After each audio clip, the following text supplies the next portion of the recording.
Good morning, ladies and gentlemen, and a good morning to our large audience by Europe by satellite.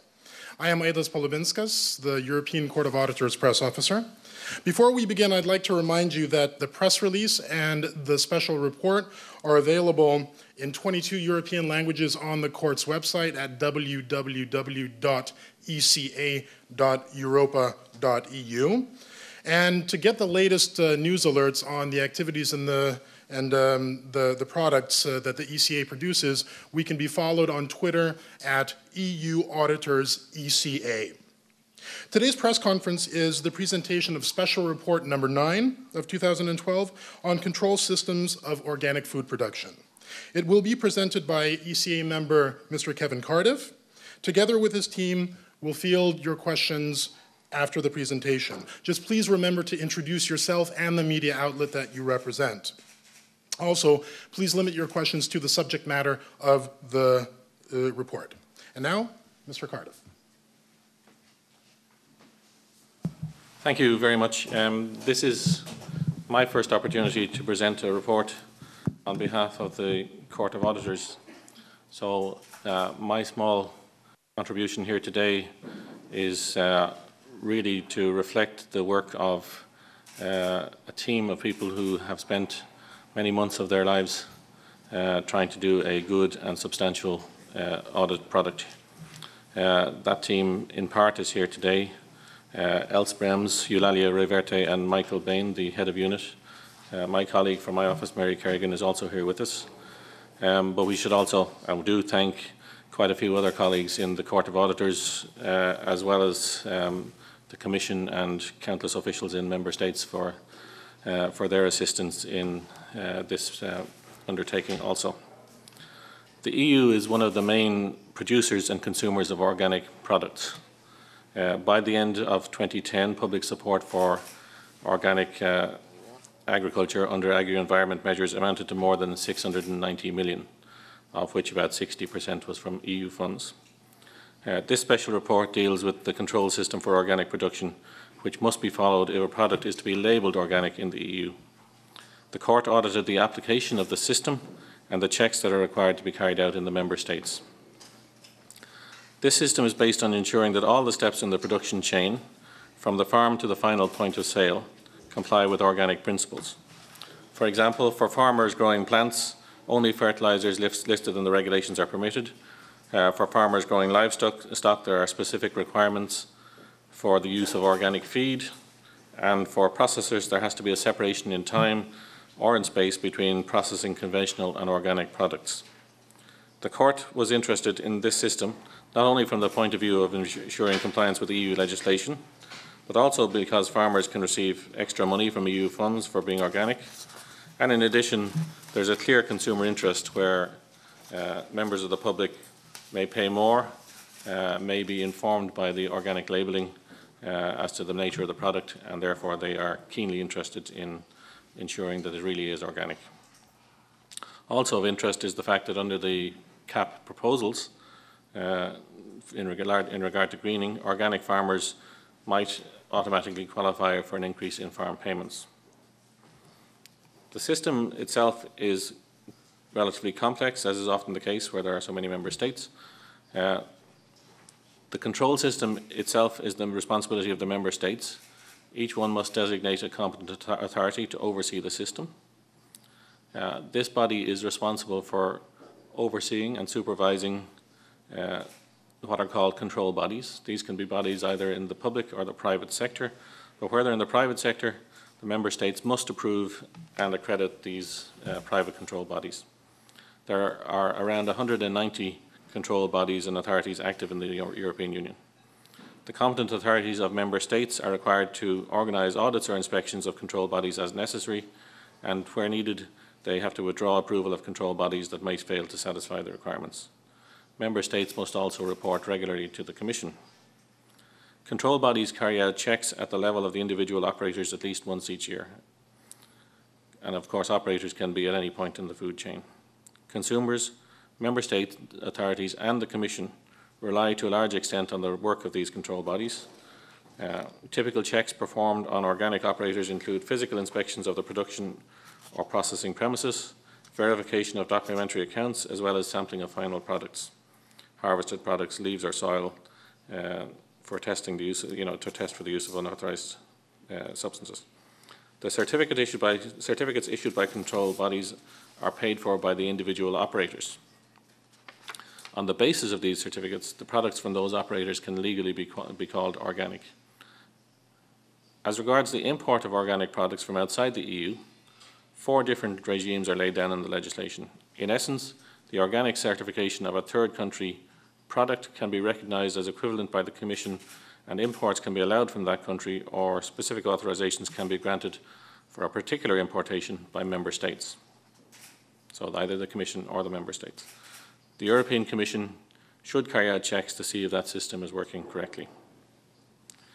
So to get to the audit itself then, the overall audit question addressed was, does the control system for organic products provide sufficient assurance that the key requirements for organic production, distribution and imports are fulfilled? The court auditors visited the Commission services responsible and a sample of 6 Member States. They examined the systems in place and evaluated the work done in fulfilment of the regulatory requirements, and during the course of the audit, various key controls were tested. Just to be clear, the auditors sought not only to identify weaknesses, but also to identify instances of good and best practice, which are also in the report. Additionally, the auditors purchased products and had Member States demonstrate their traceability checks and laboratory tests to examine the procedures put in place in the Member States visited. Details of the audit work done and specific observations are detailed in the body of the report. As a brief summary, the court found that there were several weaknesses present in the system as it was audited. Take traceability, for example. Within the 3-month time frame, within a 3-month time frame, 40% of the products could not be fully traced back to the level of the producer. Another example is in relation to residue testing. Several control bodies do not have a sampling plan that defines a minimum number of samples to be taken. In order to ensure that there is sufficient assurance that the system is supposed to provide the weaknesses found need to be addressed. Specifically, Member State competent authorities need to improve their supervision of the control bodies, which carry out the checks on organic production and operators. The information flow needs to be improved at the level of the Commission and the Member States. The Commission should strengthen its monitoring of Member States by carrying out the audit visits that it is required to do. This is something which has not been done for 10 years. The Commission should also improve its checks on the countries included on the list of equivalent third countries. I want to stress that the Court's report is not proposing another level of controls or bureaucracy, but rather that a number of weaknesses in the application of the current system are addressed to ensure it operates correctly. And as I said, some best practice examples were also given.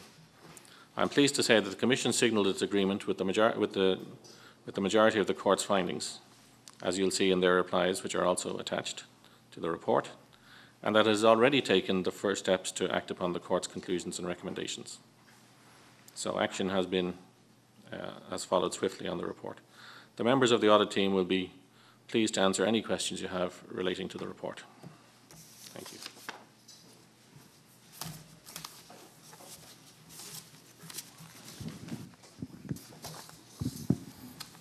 Hello, my name is Angelo Di Mambro. I'm a freelance journalist from Italy. And do you have any suggestion about implementing and enforcing controls in particular on raw materials? Since there was a big fraud discovery in Italy last winter on organic products, but as you state in the report, Italy has as well some good practices, best practices on transparency and traceability. So the imbalance and the not homogeneous situation is widespread within the member states, not only good and bad guys, good and bad member states. Did you make an idea on this situation, and do you have some suggestion to improve the raw materials traceability? I think we have actually in the body of the report made a number of suggestions directly in relation to traceability and how it could be improved. But around the improvement of the application of the current system. We're not suggesting new controls, we're suggesting better application of existing rules and existing systems.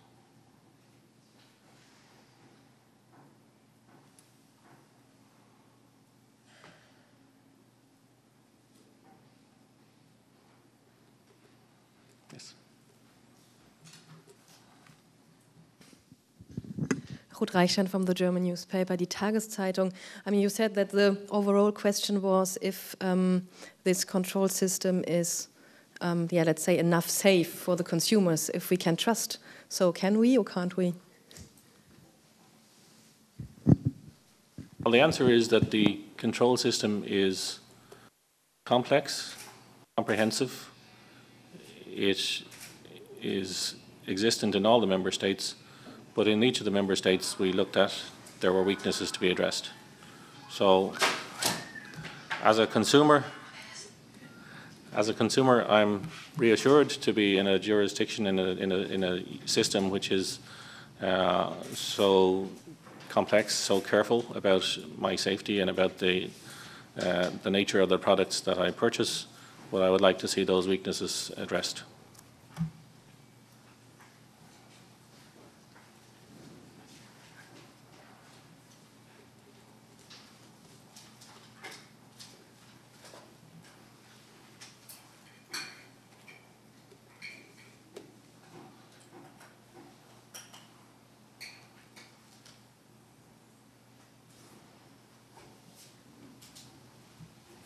Okay. So it looks like there aren't any more questions. A very concise and good presentation, so I think everything's pretty much clear. So thank you for your attendance today, and most likely this is the last press conference that the Court of Auditors will have before the summer break. We look forward to seeing you in the autumn with more special reports by the Court of Auditors. Thank you very much.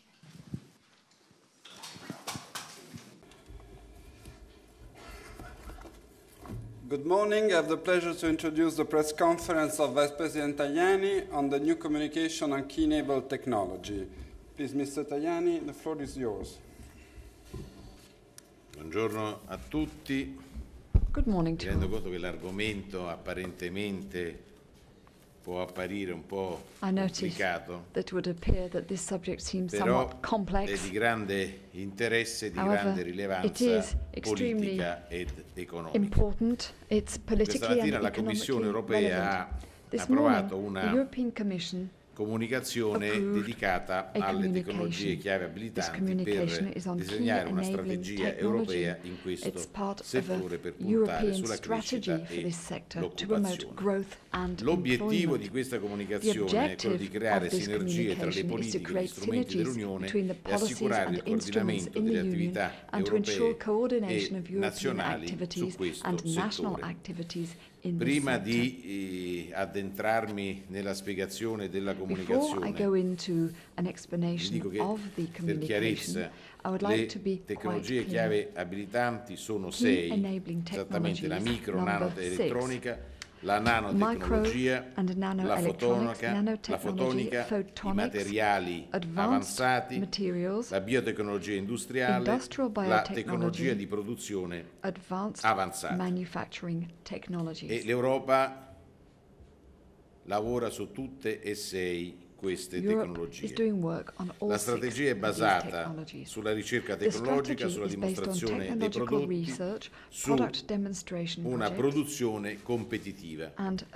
Voglio essere chiaro in questa brevissima sintesi iniziale che questo si farà senza aumento del finanziamento pubblico, ma con un uso più efficiente delle risorse e con gli investimenti previsti nelle prossime prospettive finanziarie. As part of the next financial perspective. La decisione di oggi, ringrazio i commissari Hahn, Kroes e Gauguin-Quinn che si sono associati a questa mia proposta che ha avuto il sostegno del collegio. È la prima attuazione della nuova politica industriale, di quella terza rivoluzione industriale di cui abbiamo parlato con il Presidente Barroso 3 settimane fa qui a Bruxelles, perché le tecnologie chiave abilitanti sono uno strumento fondamentale per la crescita e per rafforzare la competitività della nostra Unione. Un settore legato anche ai cambiamenti che stanno avvenendo, penso al settore dell'auto, ma a tanti altri, come vedete nella slide che è dietro le mie spalle. E la comparsa delle tecnologie abilitanti fondamentali segna uno dei momenti chiave di questo cambiamento. E direi che le possiamo considerare vere e proprie materie prime dell'innovazione della green economy. Vi ho detto quali sono i 6 settori, il loro impatto a livello mondiale è stimato attorno ai 650 miliardi di euro nel 2008 e dovrebbe arrivare fino a 1.000 miliardi di euro nel 2015. Non credo che occorra aggiungere altro per spiegare quanto è importante per noi sviluppare e sfruttare dal punto di vista industriale queste tecnologie per garantire anche il consolidamento e la modernizzazione della nostra base industriale perché possa reggere la concorrenza mondiale. Naturalmente questa decisione, oltre a essere parte della nostra strategia, è anche l'attuazione di una raccomandazione del Consiglio europeo del mese di marzo che invitava la Commissione a rafforzare le tecnologie abilitanti fondamentali con una propria strategia. L'Europa è ancora tra i leader mondiali di questo settore, con il 32% dei brevetti depositati tra il 91 e il 2008 ed è l'unica regione, come dicevo all'inizio, che detiene tutte e 6 le tecnologie. Secondo i nostri studi, l'Unione ha tutti i requisiti per mantenere questa posizione, senza però cullarci sui nostri successi. La competizione da parte della Cina, dell'India e della Corea diventa sempre più pesante ed aggressiva ed è un dato. Negli ultimi 10 anni la quota dei brevetti depositati dall'Asia è passata dal 29 al 38%. Qual è il nostro punto di debolezza? L'incapacità di trasformare questa leadership di ricerca, di innovazione tecnologica in beni e servizi, cioè non riusciamo a applicare sufficientemente e utilizzare a livello industriale i risultati ottenuti dalle tecnologie abilitanti a livello di ricerca. I grafici alle mie spalle sulle batterie Li-ion e sui pannelli fotovoltaici PV cell sono particolarmente indicativi. Emerge chiaramente lo scollamento netto tra i brevetti europei 31% e 36% e la produzione in Europa 0% e 5%. La nostra, il gruppo di alto livello che ho costituito, che ha realizzato uno studio conclusivo, ci dice che, ahimè, i risultati della nostra ricerca sono molto spesso utilizzati a danno della competitività dell'industria europea dall'industria cinese e dall'industria giapponese. Tutto questo preoccupa perché si perdono possibilità anche di occupazione di crescita e poi la mancata applicazione compromette anche la capacità di generare nuove conoscenze. Noi dobbiamo siamo costretti a invertire la nostra tendenza attuale oppure ci troviamo di fronte a un circolo vizioso che con la mancata applicazione nelle imprese si abbasserà anche l'attività di ricerca. La strategia che vi presentiamo oggi parte da una considerazione politica. Di fronte ad una competizione sempre più aggressiva a livello mondiale non possiamo più pensare a logiche nazionali. Ecco perché anche nel settore delle tecnologie chiave abilitanti, serve un'azione europea, cioè mettere insieme le nostre forze, coordinare le politiche e le azioni per fornire una risposta europea. L'Unione cosa ha fatto?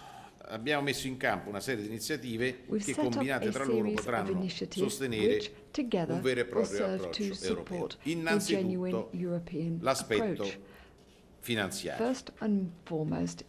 Nella strategia Orizzonte 2020 abbiamo deciso di cambiare il nostro atteggiamento puntando su una ricerca sempre più applicata all'industria e in Orizzonte 2020 abbiamo deciso di dedicare 7 miliardi per il sostegno di progetti pilota e dimostratori che prevedono la combinazione delle diverse tecnologie del settore delle KETS, delle Key Enabling Technologies in inglese. Perché la forza di queste tecnologie è proprio la possibilità di essere combinate fra loro e la loro combinazione dà maggiore potenza innovativa ai prodotti realizzati. In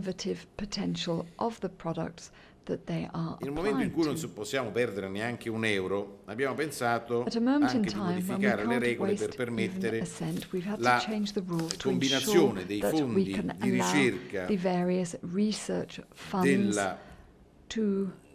di tipo Horizon 2020 e as in Horizon 2020, for example, and cosa the che fino ad structural oggi funds. non era This is something that was not Questo possible aprirà delle thus far. possibilità importanti This soprattutto per opens up le new regioni ad obiettivo opportunities and coesione che in linea possibilities generale faticano maggiormente a raggiungere l'obiettivo del 3% di reasons investimenti where di they have ricerca e found it difesa. Però per fare questo difficult to reach l'Europa the e le regioni 3% europee devono avere una visione for più investment. europea, We insomma have to non ensure that we guardare have a more soltanto European vision. al We piccolo can't interesse look locale, ma just inserire to l'interesse small locale, la local competitività interests, del but to sistema ensure that locale these in local un disegno interests più ampio di competitività encompass europea. a broader notion of local Altro competitiveness elemento as part fondamentale of per quel che European riguarda i fondi competitiveness. strutturali, Another le KETS vengono fundamental definite come point, una delle aree di investimento relates to prioritarie the per le quali è ERDF. possibile We have to utilizzare i ensure fondi that there strutturali are per finanziare structural progetti funds molto made più vicini al available mercato to che vanno finance projects fino which alla are prima closer to the produzione. market, and these Questo è un projects have elemento to be fondamentale financed al fine until di we ancorare la have a produzione sul marketable, territorio europeo viable ed product. evitare This has to be to investment delocalizzazione. of the European È consumer, infatti and all molto this has facile to be prendere un done prototipo e poi avoiding andarlo a delocalization. produrre in Cina. Diventa molto più We have difficile to avoid farlo quando si ha già moving una away. prima linea di produzione, una struttura When you dedicata have in a Europa. first Terzo production line, elemento initial production legato line, we have to ensure agli that this is aspetti done in finanziari, Europe. And then dopo thirdly, on Orizzonte financial 2020, aspects, dopo after questa Horizon 2020, diversa possibilità di after these utilizzare i various fondi possibilities europei regionali per regional le tecnologie chiave development abilitanti funds to insieme ai good fondi use for della KETs, innovazione e ricerca è la firma di un research memorandum and d'intesa con la innovation. Banca There's been a Europea memorandum of di understanding investimenti. signed with the Quindi, European Investment Bank. questo memorandum ha l'obiettivo di rafforzare il This sostegno alle memorandum KETS e quindi is to 10 miliardi che mi reinforce auguro possono essere utilizzati per la funding ricapitalizzazione for della the BEI KETs, potranno so we have tornare utile. Funding Poi serve un from the coordinamento EIB that can esterno also be ed made interno available alla there. Then we Commissione, have internal definiremo and una governance ad hoc per le tecnologie chiave abilitanti e cooperation. We creeremo need un ad gruppo hoc consultivo organization esterno for per these rafforzare il KETs partenariato and a group pubblico-privato. to reinforce public-private Anche per quanto partnerships. riguarda la modernizzazione delle norme in Also, as materia di regards aiuti di Stato, modernization presenteremo il prossimo anno of una revisione various delle linee guida standards, per la we're going to ricerca e be presenting l'innovazione guidelines for per research and sostenere l'attuazione innovation della in strategia order to Europa 2020 e support migliorare la qualità della spesa pubblica. the La comunicazione quality of sottolinea public inoltre che la expenditure and to disciplina, ensure that it is comunicazione approvata oggi, inclusive. la disciplina The sugli aiuti di communication has Stato also prevede criteri looked about specifici public funding per and valutare gli specific aiuti criteria to destinati assess alla realizzazione di un aid that is importante destined to progetto di bring interesse about or to comune europeo realize ai sensi substantial dell'articolo 7, projects of paragrafo European 3, punto B interests del according trattato. to paragraph Anche 3, per quanto point B riguarda la of the politica treaty. commerciale, noi intendiamo creare un contesto più we favorevole intend to alle have a tecnologie context abilitanti which will be more fondamentali a favourable for livello basic bilaterale enabling e technology to do that at a multilaterale, bilateral and proseguendo anche multilateral i level. nostri sforzi a favore di una And we will try concorrenza and foster leale, sound nonché competition fair competition and to combat subsidies from third countries. Of course, we'll foster cooperation with third countries in this technology for the segments linked to a specific interest area. Well, the conclusion of all of this, we can't meet this challenge on our own, which is why we need strong action from the member states. And we want to promote synergy with the member states and with industry, but also with the regions. And we would invite national and local authorities to foster specific actions for enabling technologies based on competitiveness sectors. And here, the document adopted today does place a lot of emphasis on enhancing and promoting clusters. One last element in this communication is training. Key enabling technologies can create millions of jobs, tens of thousands of jobs, millions of jobs in some cases, but we do need to work in the training sector. So we will support all training activities to improve skills, not just technical skills, but commercial skills for demonstration projects and products based on enabling technologies in the framework of the 2020 horizon. We'll also improve actions to promote training, vocational training of workers in sectors which provide for which enabling technologies directly can provide support. And here there are some figures relating to employment, because I think that it's very interesting to look at the following.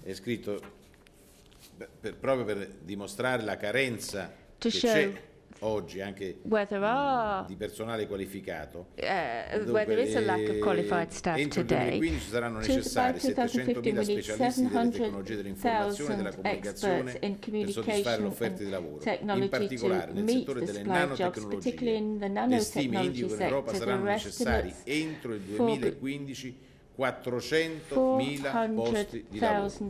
Per la fotonica si stima che 80.000 esperti qualificati supplementari saranno necessari per far fronte alla prevista rapida crescita dell'industria e al pensionamento dei lavoratori qualificati. Queste sono le opportunità che offre questo settore. Bisogna formarle. Ecco perché è importante che gli Stati membri, oltre all'iniziativa Of course, the European Commission is taking initiative in the training sector, but the member states need to realize how our real economy is changing and prepare to train young people in this sector. All of the things I've said today are in the text of the communication, which is ready in the individual languages of the community, so you will be able to read it attentively. Thank you for your attention, and I would be quite happy to answer your questions. I'd like to thank my colleagues in the DG in the Cabinet who've prepared this communication with the other DGs and who've participated in drawing up this text. So I'd like to thank them for their help, for their flexibility, and for the excellent text the College has approved today. So thank you all. And I'm quite happy to answer your questions. So please, the floor is yours. So Zatterin. Yes, I'll ask this question in Italian. I'm from La Stampa, Marco Zatterini. Well, in the past, there have been some cases of Asian businesses which have purchased European businesses in the advanced technology sector, and they've taken their know-how and then closed down the firms. Reference has been made to protection for purchases in this sector, and I just wonder whether you have any projects and if anything's happened here. Well, as you can read from the text we've adopted, Si parla, ad esempio, per andare nella direzione da lei sollecitata e che io condivido, per aver posto il problema pubblicamente, aver posto anche al Presidente Barroso e ai miei colleghi, and I've put this point to President Barroso and to my colleagues, and a lot is being done appalti pubblici. in the public. C'è una strategia. For the Moldovans, it is so important.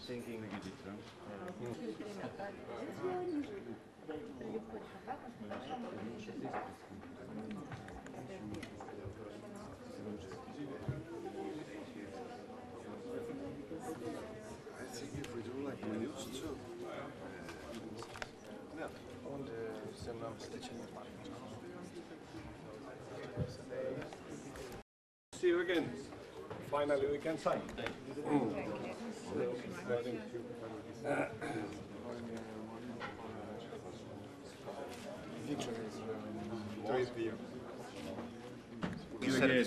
Yeah, exactly. And then we go back 10 minutes and then we put it. Morning. You both very briefly. Because it's first and the communist resistance and to build a strong support. I'm not joking, it was instrumental. But somehow now Africa. But Africa Pacific. To bring together we need to come to vision now. So we still have to bring commercial state away. Yeah, of course, it always.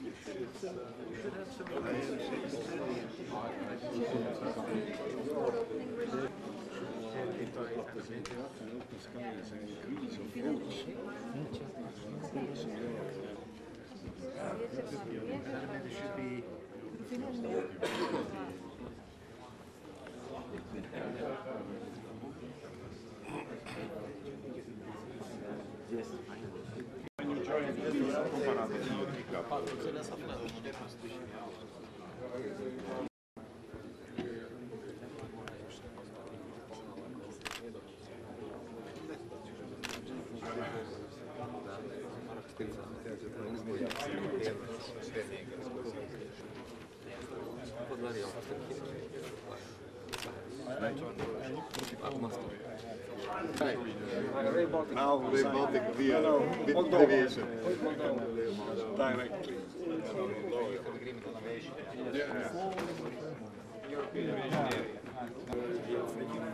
Seventh lat Republika Mołdowa od jednego szefa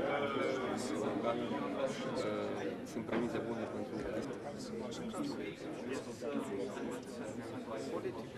tranzycja.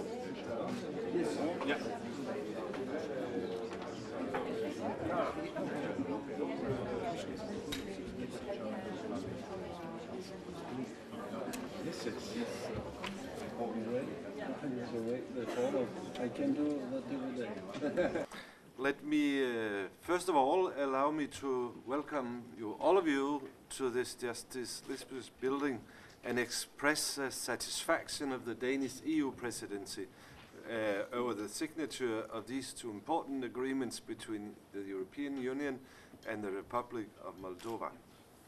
The Republic of Moldova is a long-standing partner of the European Union, and these agreements represent a continuation of our close cooperation in all sectors. Each of them, in its specific area, demonstrates how quickly our relations have evolved over the past few years, and that Moldova shares our values and objectives. I believe that these benefits of these agreements will not only broaden the European Union's economic relations with the Republic of Moldova, I think it will also make the country ever better known to the European citizens. On this occasion, Mr. Prime Minister, let me also warmly congratulate our respective recognition for the achievement of their task. Thank you very much.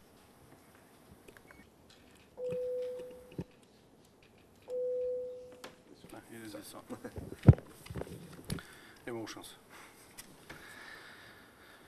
Domnule ministru, domnilor comisari, este un moment foarte important pentru noi. Astăzi marcăm finalizarea a două importante procese de negocieri pentru Republica Moldova, care de fapt semnifică începutul cooperării bilaterale cu Uniunea Europeană în două domenii, având potențialul generării de beneficii pentru cetățenii Republicii Moldova. Ne bucurăm de semnarea ambelor acorduri și le mulțumim partenerilor noștri europeni, care, deși de cealaltă parte a mesei de negocieri, ne-au fost alături în promovarea obiectivelor ambițioase consacrate prin textele acestor acorduri. Vreau să mulțumesc în mod deosebit președinției daneze pentru faptul că a impulsionat procesul și a adus ziua de astăzi pentru a avea semnat acordul privind spațiul aerian comun.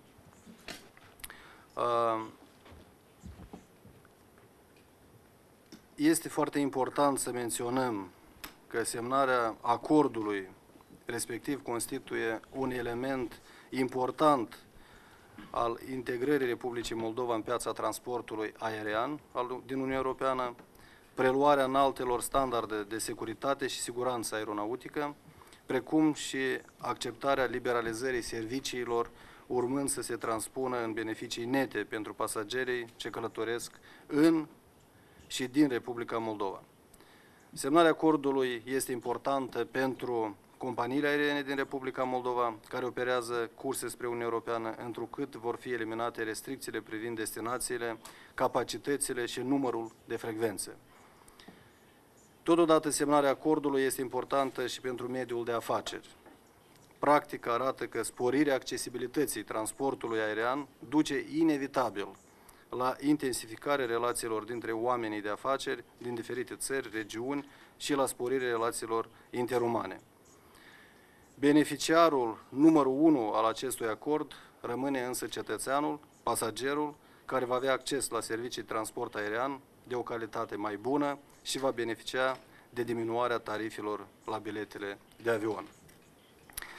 Ceea ce ține de acordul cu privire la protecția indicațiilor geografice ale produselor agricole și alimentare între Republica Moldova și Uniunea Europeană.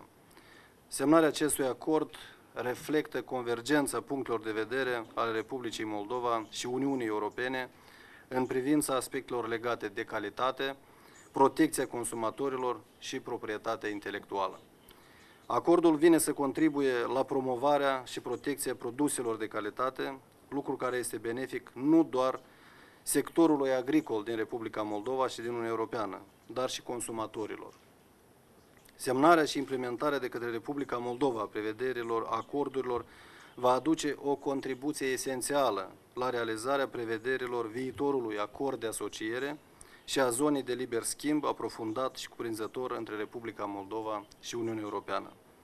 În contextul aspirațiilor și parcursului european al Republicii Moldova, semnarea acordului este încă o dovadă că țara mea este adept al unei politici de calitate și cele mai înalte standarde europene și că își îndeplinește constant angajamentele asumate. Apreciem înalt calitatea și consistența dialogului politic dintre Republica Moldova și Uniunea Europeană și exprimăm în continuare angajamentul plenar pentru procesul de implementare a agendei de reforme asumate pentru parcursul european al Republicii Moldova. Încă o dată vă mulțumesc frumos și sperăm să ne vedem într-un timp apropiat pentru a semna noi acorduri importante pentru Republica Moldova, importante pentru Uniunea Europeană. Mulțumesc! Prime Minister, Mr. President, Ministers, colleagues, as Commissioner responsible for transport on behalf of the European Commission, I am extremely happy about Moldova joining the European Common Aviation Area. The opening of aviation area has brought substantial benefits for passengers, business customers, and airlines as businesses. After the opening of European airspace for competition, we have seen the 4 times increase of routes, tremendous increase in service providers, tremendous increase in passenger and business turnover. So I think that this will definitely be the case also with Moldova. We are very happy that the opening of the airspace and Moldova joining the European aviation area, this will increase the safety and security. Moldova will adopt the same rules of safety and security, the same technological standards. Moldovan authorities have access to European air safety agency activities. Your airlines have rights to fly to Europe, and the European airlines have the right to fly to Moldova. So it's definitely will bring benefits to Moldovan passengers and business customers, as I understand Prime Minister already mentioned. I congratulate government of Moldova, you personally, Prime Minister, for these efforts to negotiate and to have this agreement after relatively short period of negotiations. These are difficult negotiations, a lot of technical details, but both sides have been very, very committed to have this agreement. Today, 2 years of negotiations in European terms is not too long. I am very happy that, as much as I understand, this is the first sectoral agreement between Moldova and European Union, and on behalf of the European Commission, on behalf of our transport team, we are very happy to develop these relations. There are a lot of technical details. This is a long process. This is a beginning, and all our objectives to increase the safety, to enhance business possibilities, these objectives are permanent, and we have to work to reach these objectives and to develop the European aviation area together with Moldova. Thank you very much. Thank you. Second agreement that we will sign today is agreement on geographical indication for agri-food sector. For me, as European Commissioner for Agriculture and Rural Development, this is this signature have a particular importance. First of all, because for the European Union, geographical indication are an essential element in our relationship with our partners. In all free trade agreements, the negotiations of this chapter are a particular importance, have a particular importance. So the fact that we already signed today with Republic of Moldova and we finalize these negotiations will clearly facilitate our further negotiations. For Republic of Moldova, as the Prime Minister mentioned, agriculture is a particular important sector for Republic of Moldova economy. And this signature will open new opportunities for the quality products coming from Republic of Moldova on European market. But this successful of these negotiations, I think, will help also the ongoing negotiations on the free trade agreement. Agriculture chapter being an important chapter in these negotiations, I think that Republic of Moldova proved, together with the European Commission, that we can negotiate and we can be able to finalize in good terms these negotiations. So I am happy that together with Republic of Moldova we will be able to promote this quality approach of our agri-food sector. Thank you very much. And now from words to action. Now we have to work. We are going to sign now. Yes.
stand up and do some editorial. Prime Minister.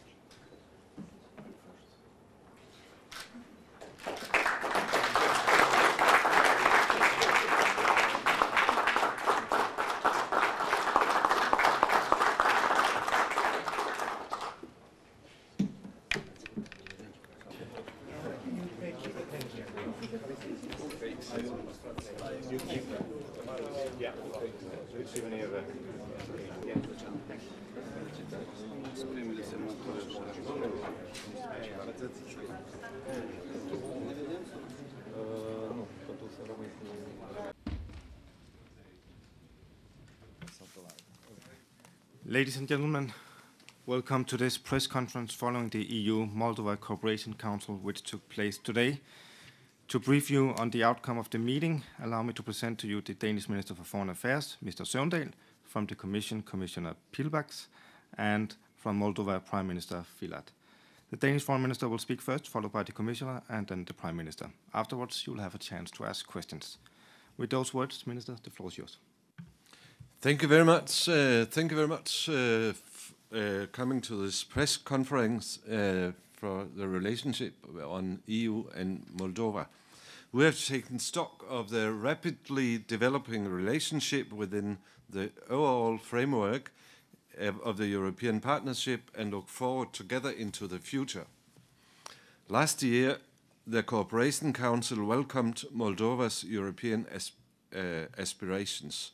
This year, the discussion focused in the context of these aspirations on the very positive dynamics in EU-Moldova relations. As many other achievements of the past 12 months, the two agreements that we signed in the margins of the meeting will yield very concrete benefits for the citizens of Moldova. They will create a common aviation area between the EU and Moldova and guarantee the protection of our respective geographical indications, which are of guarantee of quality for our consumers. We also have welcomed Moldova's strong commitment to the goals of political association and economic integration with the EU. We appreciate that the ambitious reform agenda followed by the Moldovan government is aimed at achieving these goals. Thank you very much. Well, during today's council, we have discussed the latest development in Moldova. Since the meeting last year, Moldova has made decisive progress towards political stabilization, and the economy has strongly recovered from the crisis. Our last dialogue on human rights also confirmed the consolidation achieved toward respect for the democratic principles in Moldova. I wish to highlight progress made by our partner towards the reform of judiciary, the reform of the Ministry of Interior, and the adoption of a framework law on anti-discrimination. Altogether, these measures are creating an environment of predictability, which is in the interest of reforms and social cohesion. The other challenge for the reform process is to ensure its sustainability. For this, it is necessary to conduct reforms in an atmosphere of inclusiveness. On EU-Moldova relations, I can say that our relations are developing very dynamically. Just few examples. The negotiation on our ambitious association agreement include now also negotiations on deep and comprehensive free trade area. The last round 2 weeks ago was particularly encouraging. The dialogue on visa liberalization is continuing. The Commission has just adopted its report assessing positively the implementation of the first phase of the Action Plan on Visa Liberalization for Moldova. The Action Plan was launched only in February 2011. Today we have seen the signing of 2 very important sectorial agreements, and I could say that all these agreements will bring very concrete benefits for every Moldovan citizen and definitely for Moldovan economy and political system as a whole. The EU has intensified its support to Moldova's ambitious reform program in the spirit more for more principle. The Commission has decided today on the top of allocation to support Moldova's reform program under the Eastern Partnership and Integration and Cooperation Program for 28 million euro, and that means that grant allocation for this year has been increased by 30%. It is a, well, strong encouragement for further continuation of the reforms. We have encouraged Moldova to continue to consolidate its effects. We have agreed on the pressing need to continue the current efforts to fight corruption, also including in the judiciary, to improve the business and investment climate. We stressed the role of civil society in these processes. And we will continue very strongly to work with Moldova. The team of EU high-level advisors will continue to work there. The comprehensive institution building and the pilot regional development programs under the Eastern Partnership are in fully moving forward. To conclude, a lot has been achieved in very limited time, and this has enabled us to deliver concrete advantages to our partners. While important challenges remain, let me reiterate that Moldova does not stand alone in facing these challenges, and the EU will always be supporting to the Moldova's ambition program to improve the lives of citizens of Moldova. Thank you. Thank you very much, Mr. Prime Minister. Domnule președinte, domnule comisar, reuniunea de astăzi a Consiliului de Cooperare Republica Moldova-Uniunea Europeană a fost foarte productivă. Pe parcursul anului care a trecut de la ultima reuniune, am reușit să avansăm considerabil în toate domeniile relațiilor noastre cu Uniunea Europeană. Cu această ocazie vreau să apreciez colaborarea foarte bună stabilită cu Comisia Europeană în general. În mod special aș vrea să remarc colaborarea cu Serviciul European al Acțiunii Externe și, desigur, cu comisarul Ștefan Fiule, căruia îi mulțumim pentru sprijinul acordat avansării și ritmuri susținute a relațiilor Republica Moldova cu Uniunea Europeană. Astfel, pe parcursul discuțiilor împreună cu partenerii noștri, am trecut în revistă mai multe evoluții de substanță înregistrate recent în dialogul nostru, direcționat spre realizarea obiectivului integrării Republicii Moldova în Uniunea Europeană. În primul rând, am constatat rezultate obținute în procesul de negociere a acordului de asociere Republica Moldova-Uniunea Europeană, reflectat în cadrul celui de-al treilea raport de progres adoptat pe marginea reuniunii. Sperăm să încheiem aceste negocieri până la următorul summit al Parteneriatului Estic din noiembrie 2013. Am raportat referitor la îndeplinirea tuturor condiționalităților primei faze legislative a planului de acțiuni pentru liberalizarea vizelor, exprimându-ne speranța în finalizarea cât mai curând posibil a procesului de evaluare internă al Uniunii Europene.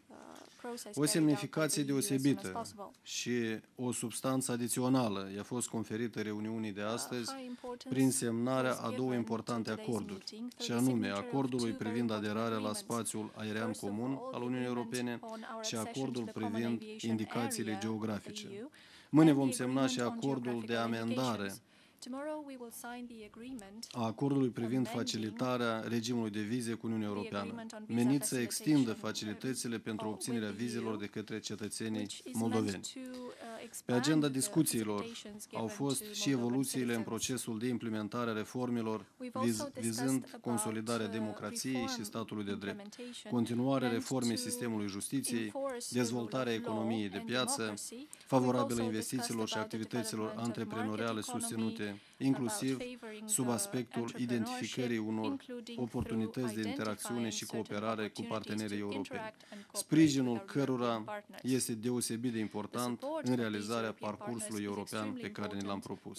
De asemenea, în cadrul discuțiilor de astăzi, Uniunea Europeană și-a exprimat repetat disponibilitatea de a fi împreună cu noi în continuare în procesul de reglementare a conflictului transnistrean în formatul 5+2, prin intermediul măsurilor de consolidare a încrederii între ambele maluri ale Nistrului și prin participarea în procesul de negocieri în acest format. În încheiere, vreau să mulțumesc foarte mult pentru ajutor și pentru această reuniune productivă și sper foarte mult că în cadrul următoarei reuniuni noi vom avea să constatăm și mai multe progrese.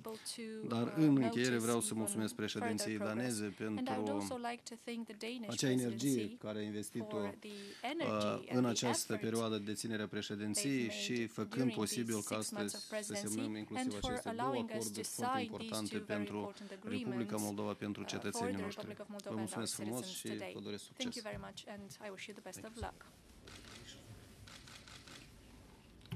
Thank you very much. We have time for one or two questions if there are any. It doesn't seem to be the case. Well, then thank you very much for your attention and see you all soon. Thanks.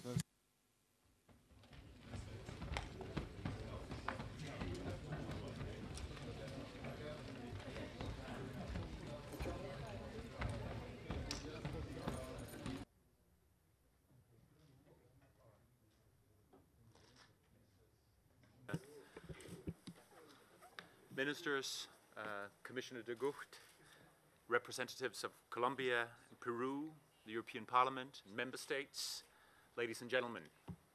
I'm very pleased and honored to be here today representing the Danish presidency of the Council of the European Union to sign the trade agreement between the EU and its member states and Colombia and Peru. On behalf of the Council, I would like to thank the trade ministers of Colombia and Peru for having traveled this long way to be with us on this happy occasion. I would also like to thank the negotiators for a job well done. It is clear that a lot of work has gone into the drafting of the agreement's almost 2,000 pages. The agreement is, of course, an instrument for strengthening our trade relations, but it is also a statement of our friendship. There are strong political and historical ties that bind Europe and Latin America together, and the agreement will make a valuable contribution to further reinforcing the already close relationship that exists between the EU and Colombia and Peru.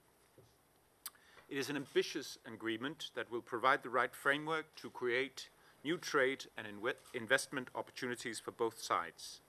It will provide substantial new opportunities for EU business in the two Andean countries, and I hope also great benefits for the businesses of Colombia and Peru, who will gain increased access to the world's largest single marketplace, the EU. In a period of economic slowdown, international trade is the most important engine for growth and employment. Later this week, the European Council will discuss how to reinvigorate Europe's economic growth, and I think it's very fitting that the signature takes place a few days ahead of that meeting. The agreement is a major element in a very ambitious EU trade agenda that involves ongoing, potential and completed trade negotiations with many partners around the world. I'm convinced that it will contribute to creating many European jobs in the years to come. I also note with great satisfaction that the agreement is based solidly on our shared commitment to democratic principles, human rights and sustainable development. I'm sure that it will serve to enhance our cooperation significantly in these important fields. I can also inform you that all the 27 member states have signed the agreements before us today, so it's only our signatures that are remaining.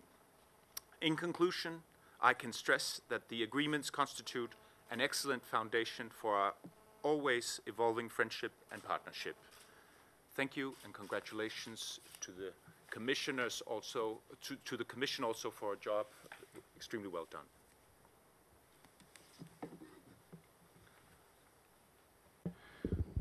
Thank you, President and Ministers, Ambassadors, representatives of Colombia and Peru, and of our Member States colleagues. Thank you for being here today to join us in the final act establishing the trade agreement between the European Union, Colombia and Peru. This week we are celebrating the first anniversary of the entry into force of our FTA with Korea. On Friday, we will also be signing in Tegucigalpa our association agreement with the countries of Central America. This trade agreement with Colombia and Peru is yet another example of how the European Union is opening markets, creating business opportunities and enhancing jobs and growth by promoting trade and investment for our operators throughout the world. Let us not forget that in these difficult economic times, it is the effect of international trade that should allow us to avoid falling back into recession in 2012. And when we look at the future, 90% of our economic growth is expected to be generated by demand outside Europe. This is the potential we are tapping in today by preparing the ground for new economic partnerships with key regions of Latin America. In the coming days, the Council of the European Union will formally transmit this proposed trade agreement to the European Parliament, who will be asked for its consent. In the same way, we expect our Colombian and Peruvian partners to also engage with their legislature to seek an early entry into force of this deal. To them, I would say this. First, with this agreement, we have established the conditions for operators on all sides to take better advantage of increasing complementarities between our economies, notably in the field of innovation and the knowledge economy, of value-added services, of procurement, and, of course, in the trade of more traditional agricultural and industrial products. Secondly, we have constructed a robust institutional framework as well as a set of common rules necessary to level the playing field and guarantee an adequate level of security and predictability for economic operators. It is important to note that our project is not only about opening markets, but also about agreeing that we will play on these markets by the same set of rules. This is the only way to guarantee the continuity of sound trade and investment relations between us, whatever the global economic context. Finally, I believe that open economies play a key role in the strengthening of democratic institutions, individual freedoms, and the prevalence of the rule of law. Accountability is no longer a purely domestic issue, but through international commitments, it also carries international responsibility, be it for local governments, multinational corporations, or small businesses.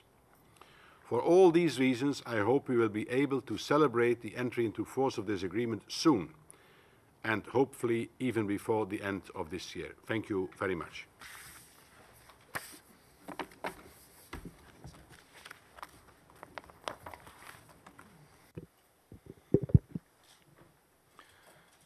Su Excelencia, señor Jonas Bering, representante permanente adjunto de Dinamarca, señor Karel de Gucht, comisario de Comercio, señor José Luis Silva, ministro de Comercio Exterior y de Turismo del Perú, embajadora Cristina Ronquillo, embajadora de Perú ante el Reino de Bélgica y el Gran Ducado de Luxemburgo, su Excelencia Rodrigo Rivera, embajador de Colombia, señores funcionarios de la Comisión, delegación de Colombia y de Perú, y medios de comunicación.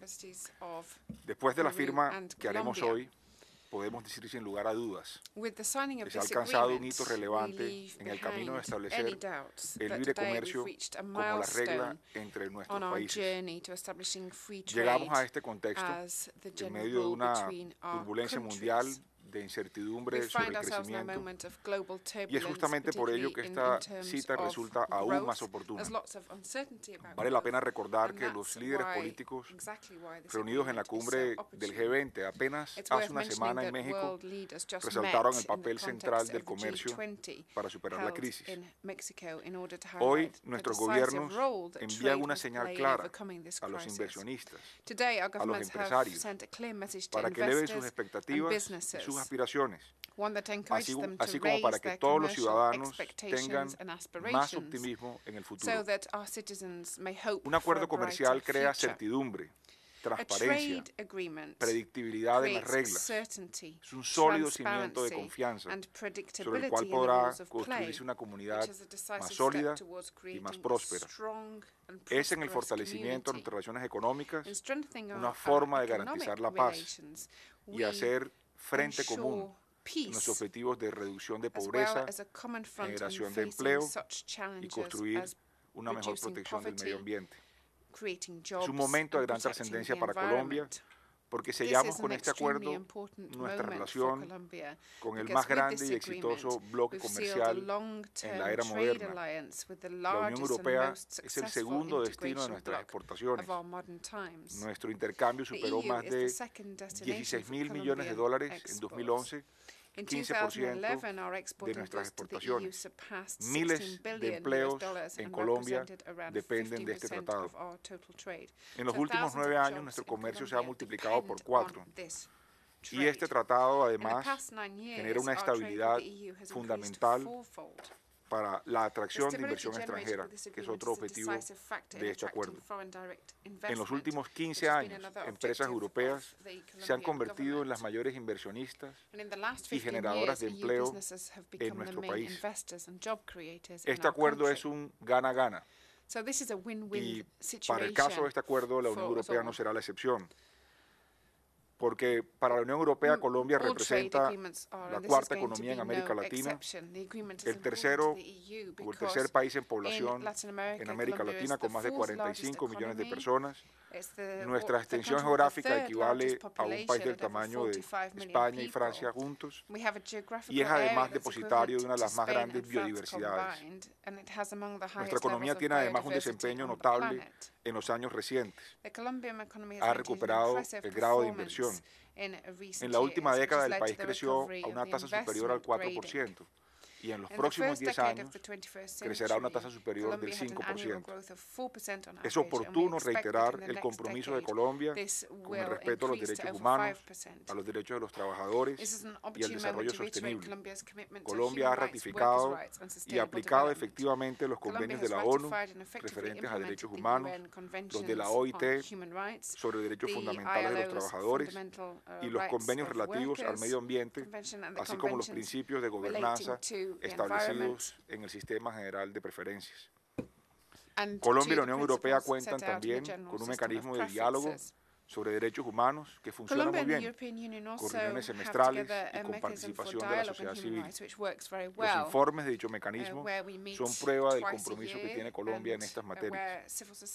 Para finalizar, quiero resaltar el liderazgo del comisario Karel de Gucht, el compromiso del ministro del Perú, José Luis Silva, para concluir este importante hito de nuestro acuerdo y agradecer la destacada labor del Consejo Europeo y de la presidencia danesa para concluir nuestro trabajo. Muchísimas gracias.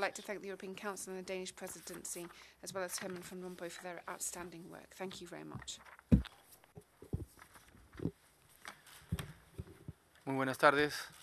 Antes que nada, quiero saludar y agradecer a Su Excelencia, al señor Jonas Bering, representante permanente adjunto de Dinamarca, al señor Karel de Gucht, comisario de Comercio, a mi colega y amigo, al ministro Sergio Díaz Granados, a nuestra embajadora acá en la Unión Europea, a la señora Cristina Ronquillo, al embajador Rodrigo Rivera de Colombia y a todos ustedes por acompañarnos en este evento que para nuestros países es un hito importante.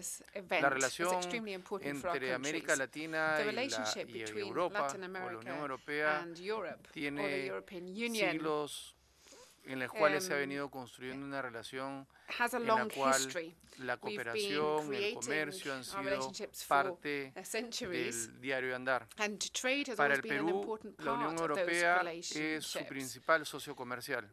En los últimos 10 años se ha quintuplicado el comercio entre nuestros países. Nuestras exportaciones crecieron 4 veces en ese mismo periodo. El Perú ha apostado por el comercio internacional. Hoy día tenemos tratados con el 95% de nuestro comercio. O sea, es decir, el Perú tiene acuerdos ya negociados y firmados que soportan el 95% de nuestras exportaciones e importaciones. Tenemos tratados que cubren a más de la mitad de la población del mundo, y específicamente, que se va a firmar en pocos minutos, tiene un valor especial porque es la Unión Europea el bloque con quien comerciamos y en donde existe mayor complementariedad. Nosotros, al igual que ustedes, buscamos darle mayor valor agregado a nuestras materias primas y a nuestros servicios. Y eso es lo que se va a lograr gracias a este tratado, en el cual el íntegro de los productos industriales y pesqueros van a entrar exonerados de arancel, y vamos a poder tener la oportunidad de ofrecer una serie de productos que hoy día Europa demanda. Perú está a la vanguardia en ciertos aspectos, como por ejemplo en el tema de la consulta previa a las poblaciones indígenas. Más del 50% de nuestro territorio está cubierto por bosques amazónicos. En él existen poblaciones nativas, las cuales deben de ser consultadas para saber si es que algo va a ser hecho en las regiones donde ellos habitan, y es Perú el primer país que por ley así lo ha decidido. El presidente Ollanta Humala ha prometido y está cumpliendo su promesa de buscar la inclusión social, y es a través de estos acuerdos que se puede lograr generar desarrollo y crecimiento económico, para que esto a su vez sirva para poder apoyar a las poblaciones que menos tienen. El Perú ha ratificado su voluntad de un desarrollo sostenible. Tenemos un compromiso y una obligación con el mundo de cuidar nuestro ambiente. Tengamos en cuenta que en el Perú nace el río Amazonas, que es fuente principal de agua del mundo y también el pulmón del mundo.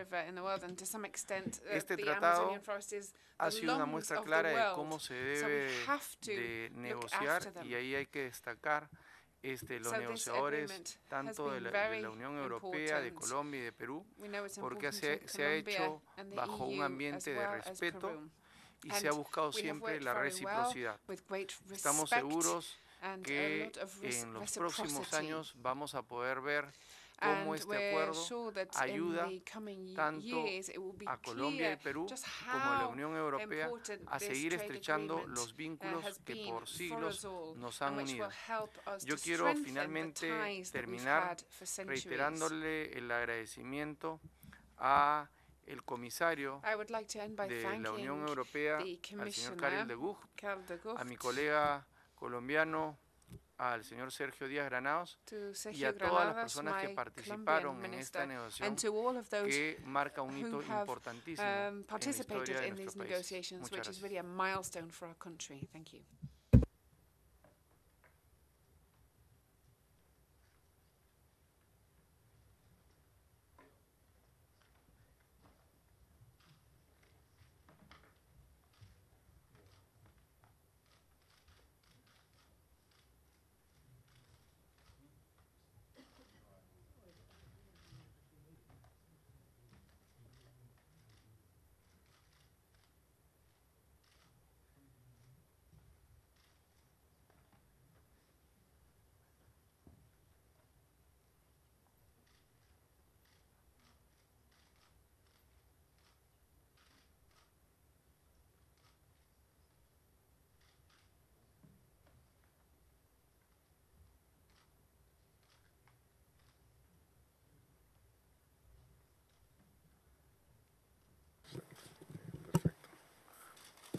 van a dar instrucciones para la foto.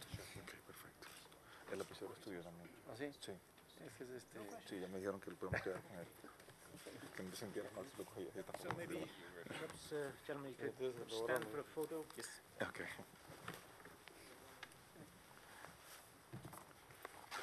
A ver, lo mostramos. ¿Así? This one is short. The big one. the light version is. Hay hard copy. ¿Cómo es? Hardcover y softcover. Okay.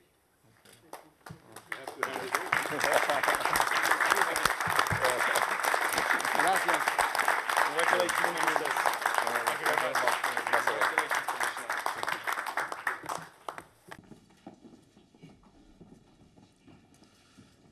Ladies and gentlemen, thank you for joining us here at the VIP Corner for today's launch of free trade agreement negotiations between the EU and Vietnam. I'd like to welcome Minister Huan and Commissioner de Gucht, and I pass the word to the Commissioner. Good afternoon, and thank you for being here. Firstly, I'd like to warmly welcome Mr. Wang and his delegation to Brussels. And allow me just to say a few words on why this is such an important day for Europe's relationship with Vietnam and ASEAN as a region. As you know, today we have the pleasure of launching our negotiations towards a free trade agreement. The first round of talks is due to take place after the summer break, but it is absolutely right that we both wanted to mark this occasion publicly together. Please. Continue. Please. I continue? Okay. Today, Vietnam becomes the third ASEAN member to pursue an FTA with Europe after Singapore and Malaysia. This is a significant success in itself. Furthermore, this is an important step on the road to a deeper partnership as enshrined in the political and cooperation agreements. I know Cathy Ashton tomorrow meets with Vietnam's Foreign Minister Pham Binh Minh to take this process forward, so I shall not dwell on this here today. As some of you may know, Vietnam was one of the first countries I visited on becoming Trade Commissioner. And why did I do so? Well, the answer is simple, because even back then I could see the potential in your country. And tapping into potential is a priority for me and a priority for Europe. Already today, our combined trade in goods alone is worth 18 billion euros. So what I see today is a choice by both Europe and Vietnam to ensure a successful strengthening of our partnership through the economy, but also through positive social and sustainable development. I have made the political choice to energize Europe's trade relationship with ASEAN, and it's clear to me that Vietnam can be the driving force in that overall relationship. So let me finish by saying that I'm truly delighted to launch negotiations with you today and show the world that together Europe and Vietnam mean business. Minister, please. Good afternoon, Your Excellency, Trade Commissioner Karen de Gucht, ladies and gentlemen. Firstly, I would like to convey my sincere thanks to Commissioner Karen de Gucht for your very nice word, and I would like to share your view that today is such an important day for economic and trade cooperation, as well as overall relationship between Vietnam and Europe. During the visit to the European Commission on the occasion of the 8th ASEM Summit in October 2010, Vietnam's Prime Minister Nguyễn Tấn Dũng and EU President Barroso agreed to start the negotiation for a bilateral free trade agreement after completing the necessary technical work. Implementing this agreement, Vietnam and the EU embarked on discussion for a scoping paper that broadly outline the requirement and implementing capacity for each party. At the sideline of the 20th ASEAN Summit in Phnom Penh, Cambodia on 31st March 2012, both sides came to agreement on the content of the scoping paper. Having now completed the necessary domestic procedure, I am here today with Commissioner Karen de Gucht to officially launch the EU-Vietnam FTA negotiation. The EU-Vietnam FTA will be a comprehensive free trade agreement consistent with the principle of the World Trade Organization and based upon mutual benefit. It will cover a broad range of issues, including trade in goods, trade in services, investment, and other areas of common interest. During negotiation and implementation. So, good afternoon, and for those of you who are not staying for the press conference, if you wouldn't mind just leaving quietly, thank you, because we're about to begin. Thanks. Okay. So welcome to the press conference on the communication that was adopted by the Commission today, setting out concrete ways to tackle tax evasion and tax fraud in the European Union. Just before I hand you over to Commissioner Šemeta, I'd like to draw your attention to the fact that there are printed copies of this communication outside the press room, and you can also get it on the TaxSud website or from the Commissioner's website. So I'll pass you over now to Commissioner Šemeta. Good afternoon to everybody. On the eve of the EU summit, where minds will be focused on finding the right mix of governance, solidarity and growth to exit this crisis, today's communication could not be more timely.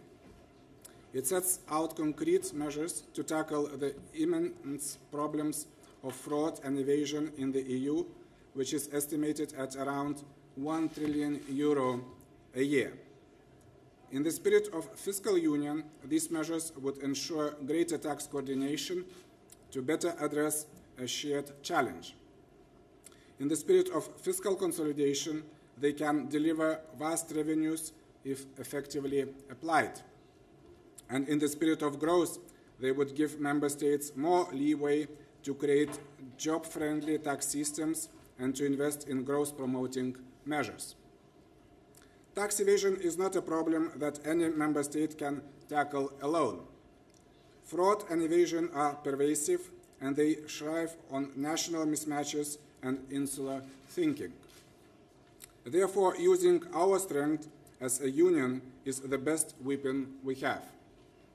For this, there must be more trust, more solidarity, and more coordination at EU level. By trust, I mean opening up and sharing more information. The automatic exchange of information between member states has already proven to be a success where it is applied. We should explore how it can be extended and also how information can be made readily usable. An EU cross-border tax identification number would be practical in this regard.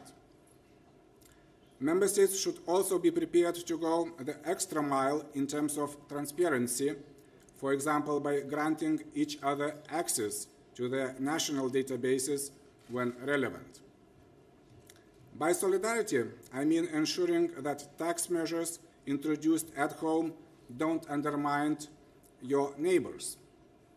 Fair tax competition is one of the pillars of good governance in Europe, and this must be respected.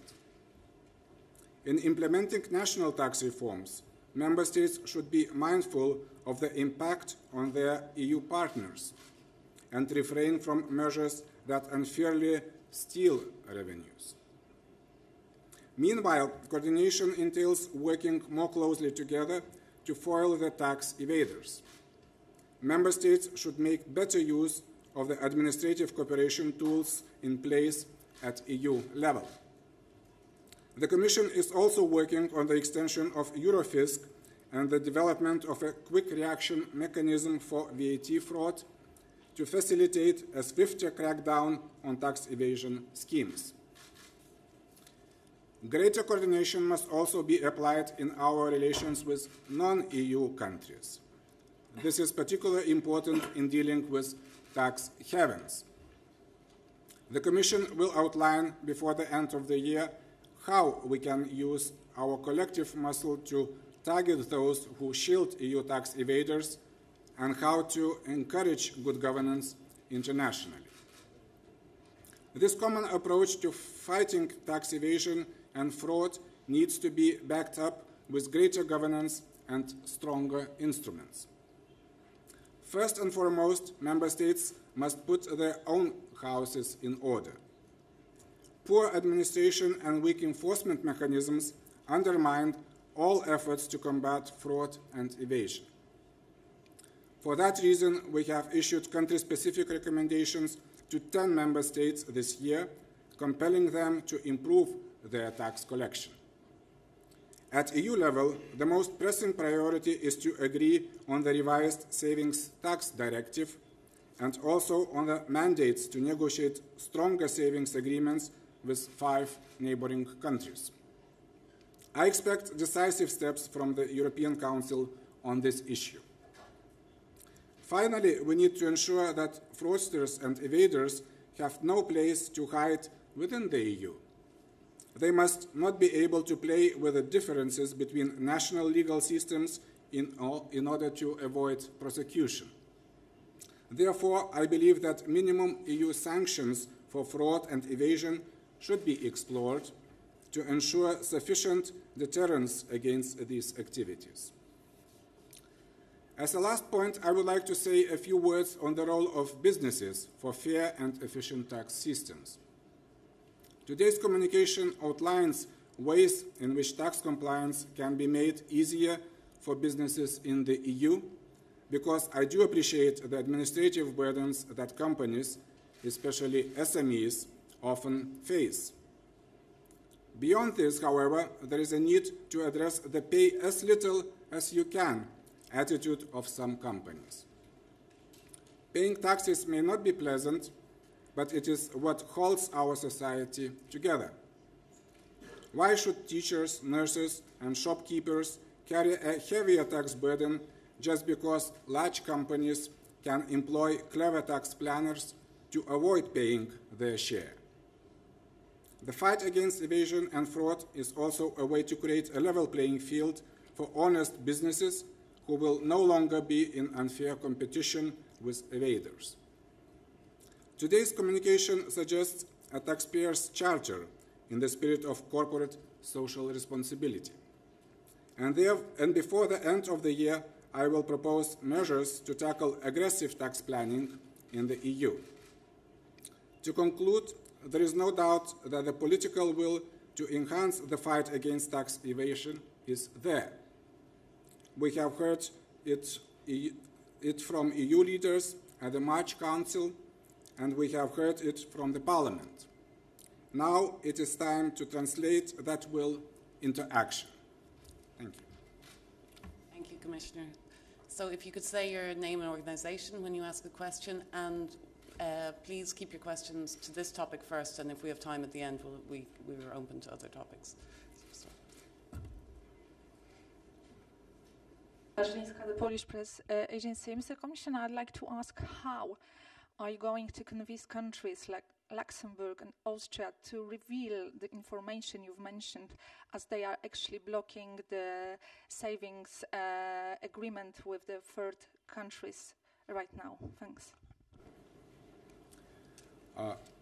It's true that we already made a lot of efforts to convince those 2 countries to join the other 25 member states who are pushing for amendments of the saving agreements with 5 neighboring countries.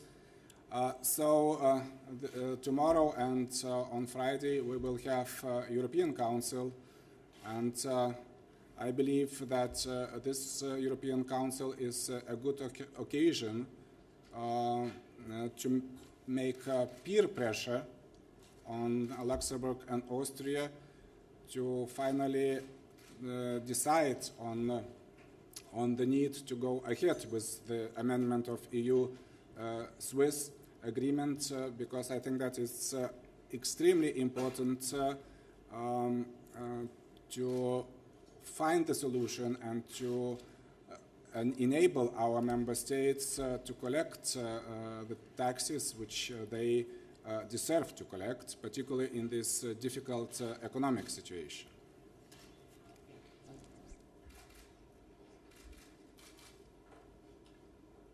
Justina Pavlak, Reuters. Commissioner, could you sort of elaborate what do you exactly mean, or how? What do you mean when you say that we should have a common EU tax identification number? How this would work? What would this I mean, what do you, if you could elaborate on this? And the other question: are you an advocate of tax amnesties for cheaters to persuade them to come clean? Well, so answering to your first question, so I think that we can achieve a lot if we make exchange of information and access to national databases much more efficient. And one obstacle which our member states face, tax authorities of member states face, it's a big variety of identification systems of taxpayers in our member states, which actually makes this exercise rather cumbersome and difficult. And the point with the exchange of information is that the faster you are able to exchange, the faster you can access the needed information, the better you can then tackle the concrete problem.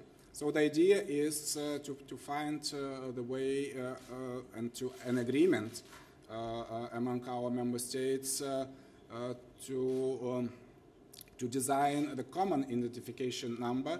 Of course, we need to work with our member states, and today would be premature to say what will be could be the concrete design of this identification number. But I believe that if we are able to find the solution and agree on this, that this will significantly improve the efficiency of fight against tax fraud and evasion. And then regarding your second question on tax amnesties, well, of course, we have to respect the sovereignty of our member states, and they, on this particular matter, they have a right to decide for themselves. But my personal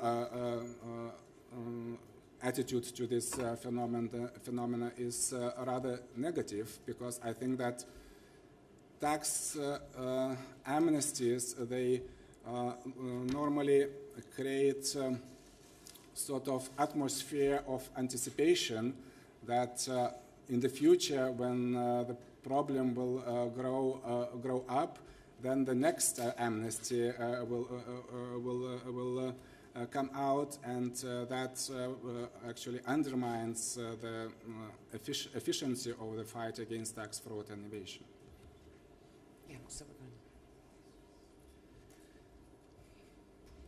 Yeah, Detlef Fechtner, Börsenzeitung. Just a short follow-up to the identification number question. Do you have any concrete steps in mind? Is this just an idea floating around? Is there any schedule in your mind? Do you plan to give a proposal on that? Is there anything more concrete? Thank you. Well, of course, on such an important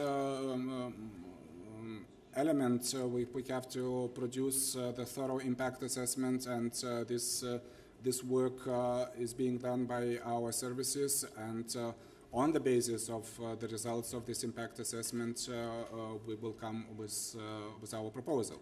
So the idea is here.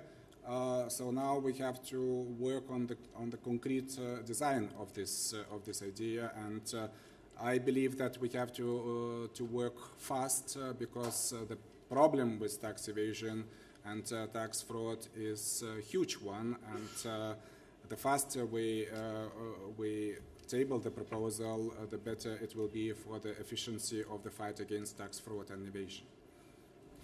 Yes, Stefan. Yes, Stefan Israel, Tagesanzeiger, Swiss Daily. Question related to this topic. We are still waiting for the decision of the Commission on the Austrian agreement with Switzerland. Do you hold this back until maybe Austria agrees to the mandate to negotiate with Switzerland, or is it not connected? Thank you. So I will answer very shortly. This is not connected. Of course, these agreements they require a very comprehensive analysis, because there are many technical details in those agreements, and we have to be very careful in presenting presenting our opinion. But of course, we do not link the work on the concrete agreement with the position of Austria on EU-Swiss agreement. And these are two separate issues. Ivo. Ivo Caizzi, Corriere della Sera. I would like to go to the concrete action that you are planning against tax havens. As you know, the mission of tax haven is to attract the money coming from tax evasion.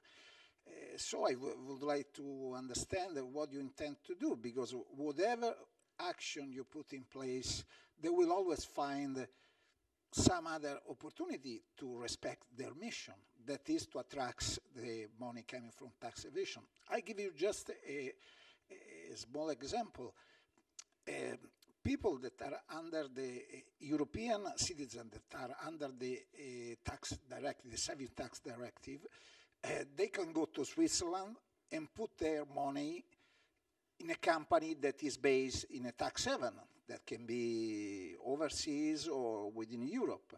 So they avoid to pay the withholding tax of the saving tax directive.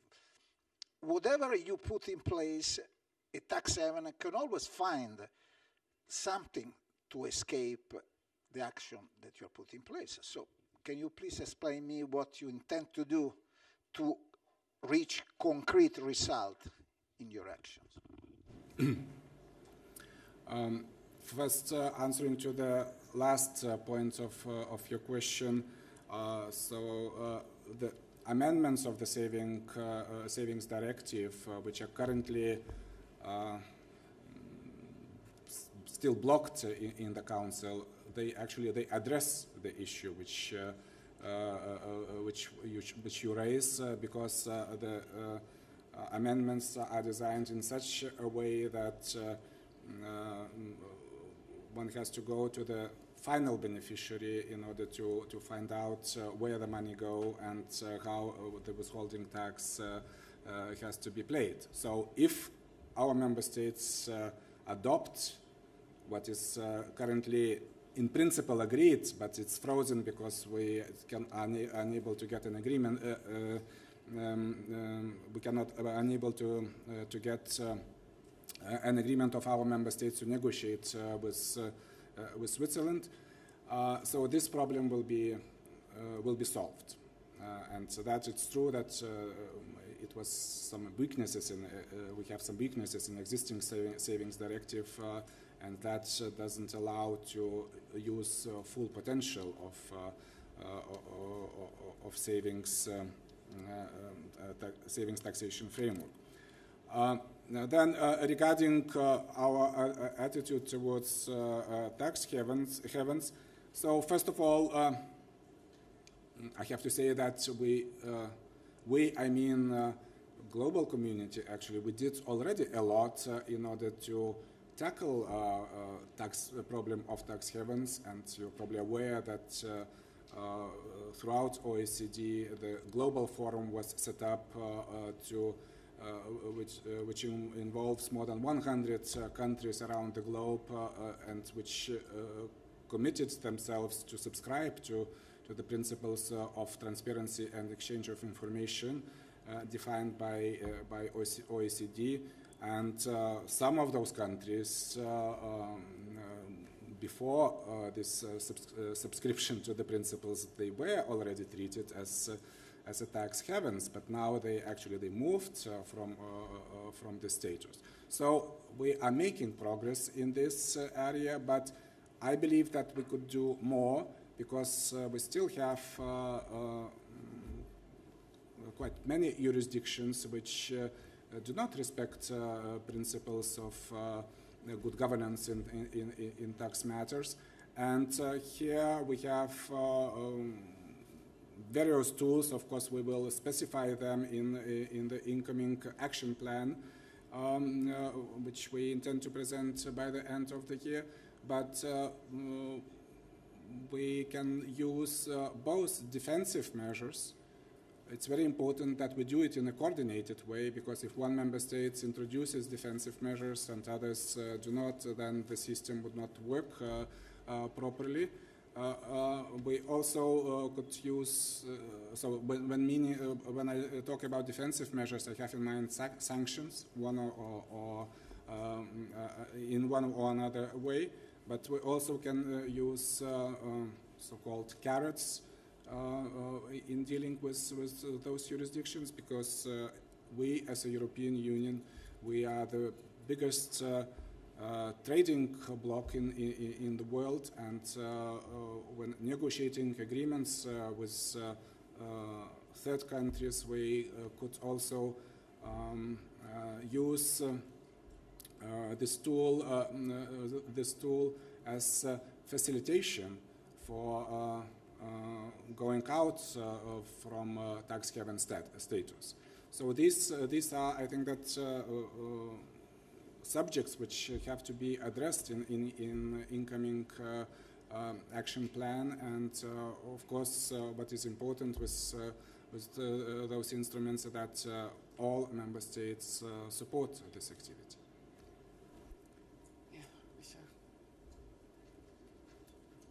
Yes, Richard Verly from the Swiss daily Le Temps. Commissioner, two questions. The first, a general one. The governments nowadays in the EU are putting more and more fiscal tax pressure on their citizens. Are you not afraid that these tax pressures are going to lead to an increase of tax evasion? That's my first question. And the second question is a personal one. Commissioner, let's be very clear.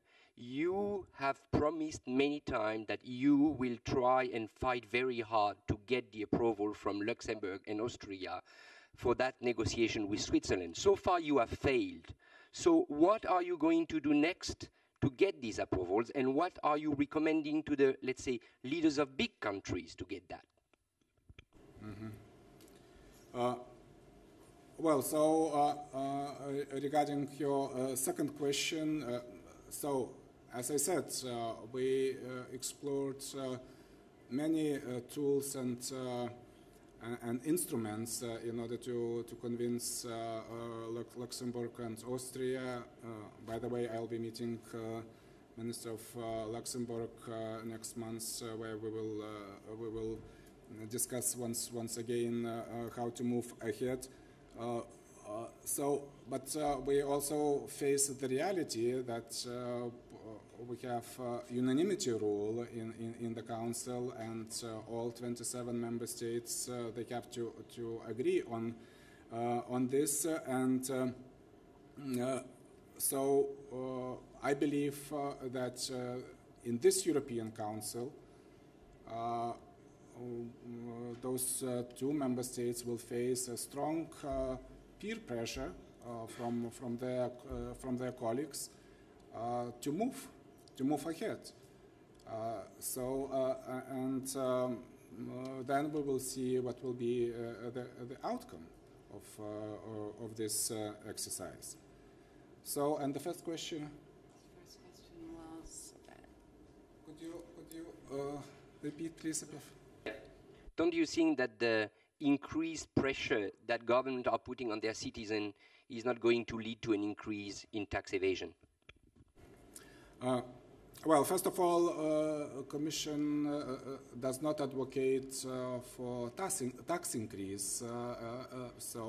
But of course, we have sovereign member states who make their own decisions, and taking into account the fiscal deficits which they face. Of course, some of them they implement measures on revenue side together with the measures on expenditure side. So, of course, the increase of certain taxes could have a negative effect in terms of ability to collect tax revenues. So I think that when member states decide to move on measures on revenue side, they have to very carefully assess what will be the impact, and if this is necessary to use the taxes which in theory are treated as the most growth-friendly taxes, and we in the Commission, we say that when we talk about these growth-friendly taxes, we first of all have in mind environmental taxes, property taxes, and consumption taxes. And we encourage our member states, and we even recommended to many member states, 11 member states, to switch taxation from labor to these more growth-friendly taxes, because taxation on labor is one of the most harmful taxation items. And so this smart design of the tax system could help to avoid the situations when taxpayers, instead of paying taxes, they simply decide to move into shadow economy. And on the other hand, the communication also stresses very important issue, which is related with simplification of tax systems, and also simplification of compliance rules related with tax collection, because that actually also could facilitate better compliance of companies and citizens with tax rules. So these, I think, are measures which should be taken into account. René. René Uchina, Zürcher Zeitung. Two questions, if I may. First, concerning your forthcoming action plan on tax havens. Who are tax havens? Will you base this on the famous OECD blacklist, or will there be a known EU list with a new definition?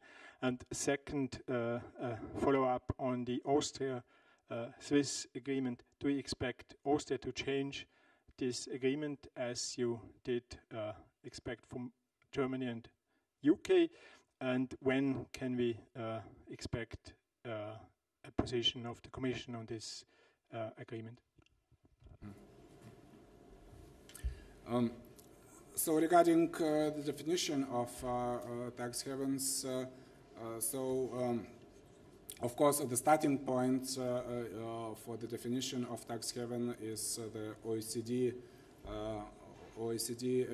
definition, and actually in the communication it is clearly emphasized. But when we will be working on the proposal, we will have to also assess whether this definition sufficiently covers the scope which we intend to address. So today probably it would be premature to say what will be the final definition. But the starting point is the OECD definition which you mentioned. Regarding agreement of Austria with Switzerland, the rule here is very clear. any international agreements of member states, they have to comply with the treaties. And when we worked with Germany and United Kingdom on their agreements with Switzerland, we requested and insisted that amendments are made in order to comply with EU rules. So if it means that if we find out that there are some any mismatches with treaty provisions in Austrian Swiss agreement, of course we will insist on to change such mismatches, and if it doesn't happen, of course we have instruments how we can act further. But today I cannot present to you a concrete date when we will present our opinion on Austrian-Swiss agreement, because the work is still ongoing. Urs, you had a question?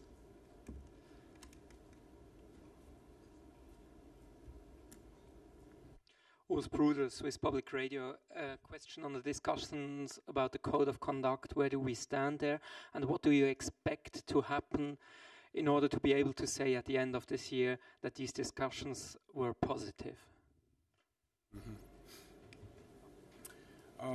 Well, so we have made significant progress on this particular issue because we finally were able to start official negotiations with Switzerland on implementation of elements of the Code of Conduct in our neighboring country. And of course,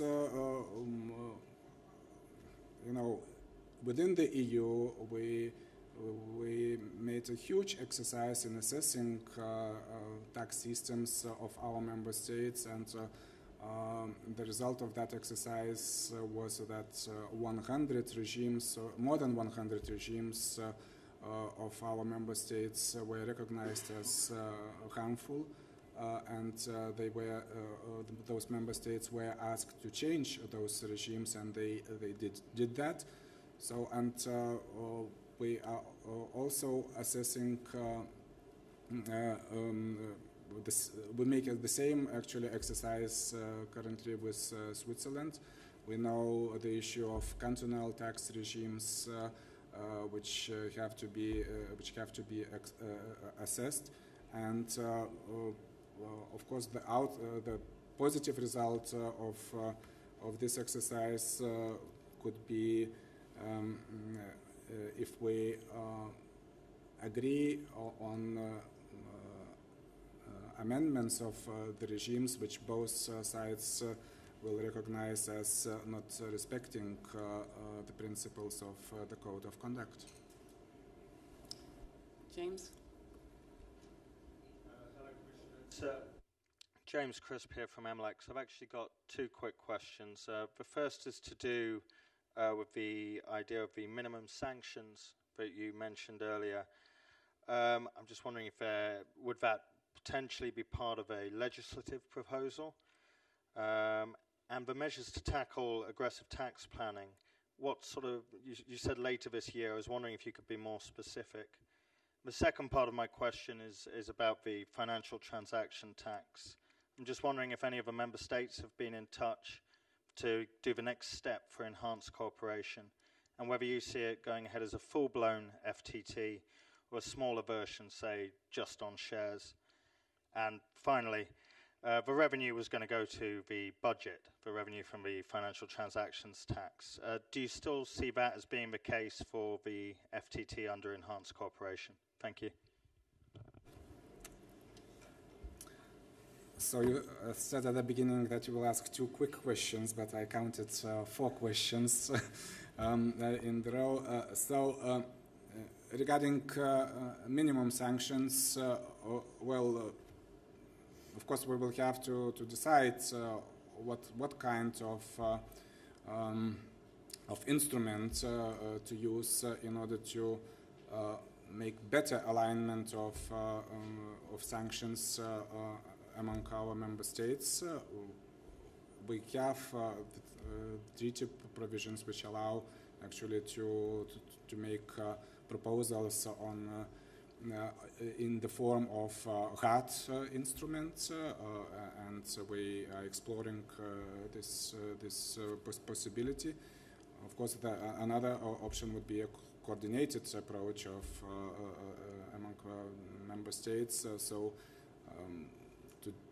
My preferred option would be to have a hard instrument, which actually allows to establish a minimum level of harmonization in this particular area, because this sanction shopping is really makes a fight against tax fraud and evasion much more difficult. So regarding measures to tackle aggressive tax planning, so we just completed our public consultation at the end of May, and now our services they are studying contributions of stakeholders to this public consultation, and of course the key element here is how to address the issue of mismatches between different tax systems which are used in aggressive tax planning. Our idea was actually to collect practical examples also from stakeholders, and on the basis of these practical examples to propose concrete measures how to tackle them. Regarding FTT and enhanced cooperation on FTT, it's the enhanced cooperation system. Of course, it's quite new system because we have, in terms of practice, because we have just 2 cases. It was a case on international divorce and a case on patents where enhanced cooperation was used in practice. So there is not much experience here, and probably also to you it's not always very clear how this process should go on. So we do not need to receive a request from the concrete member states as a first step. Actually, all those who are willing, and the minimum number of willing member states is 9 member states. They have to present a request to the Commission defining the scope and objective of the enhanced cooperation. So as far as I know, those willing member states, they're currently working on this request, and such request could be presented either by all 9 of them or one of them on behalf of 9. So that is how this system works, and we are awaiting for this concrete request. In terms of scope of the request, actually now it's for the member states to agree what scope they intend to propose for enhanced cooperation. I just have to say that the scope has to be defined within the Commission proposal. So it is not possible to propose something else, for example, bank levy or financial activity tax or any other kinds of instruments. And of course, then the question is what concrete design will be proposed. It might happen that some gradual approach could be envisaged in this proposal, but today probably it's a bit too early to say what will be the final outcome. Many of those willing consider that the final objective of the enhanced cooperation should be full implementation of the Commission's proposal. But how to reach this objective, I think member states, those willing member states are currently working on. And in terms of regarding revenues, first of all, I have to make clear that we didn't propose to use all revenues from this tax as an EU own resource. We propose to use 2/3 of revenues at the minimum collected at the minimum tax rate to be used as revenue for EU budget. According to our preliminary assessment, enhanced cooperation does not prevent actually to maintain this idea, but of course the more detailed legal analysis is needed, and our lawyers are currently working on detailed assessments of the impact of enhanced cooperation on FTT to the own resource proposal. Yes, please. Angelo Di Mambro, Italia Oggi. When the communication suggests the possibility of common minimum rules and sanctions for certain types of tax offenses, could you please be more specific on which kind of tax offenses have you in mind to put under sanction? Mm-hmm. Well, actually, we are using more and more the provisions of the treaty which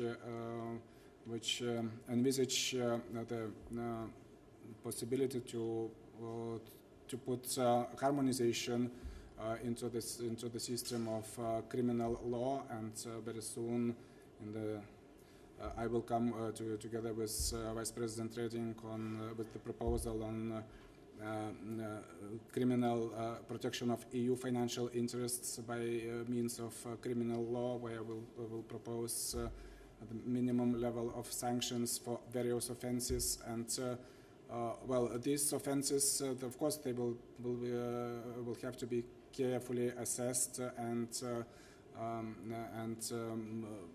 this is work in progress. So today probably it would be a bit too early to say what concrete offenses will be subject for this minimum harmonization.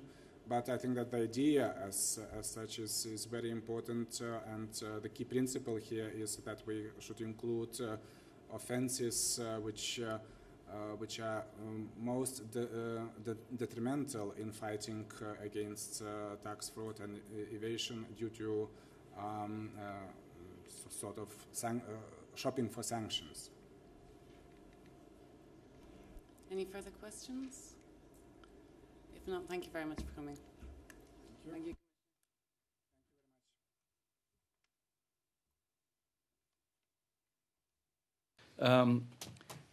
Commissioner Malmström and Commissioner Andor, ladies and gentlemen, Mr. Martin, Mr. De Mello, and friends from the OECD. It is my pleasure to present the 2012 edition of OECD's International Migration Outlook. As you know, we now have this tradition that we are hosted by Commissioners Malmström and Andor to roll out this publication now every year.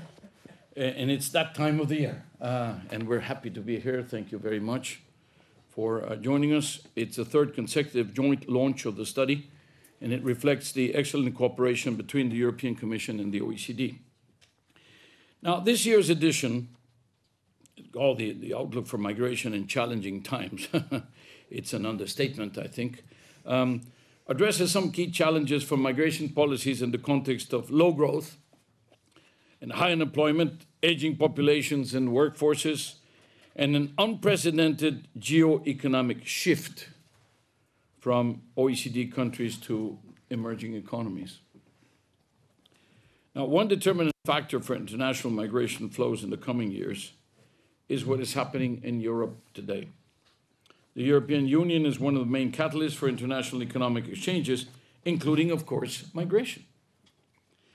Its prospects of growth, its prospects for employment, have a direct impact on global migration flows.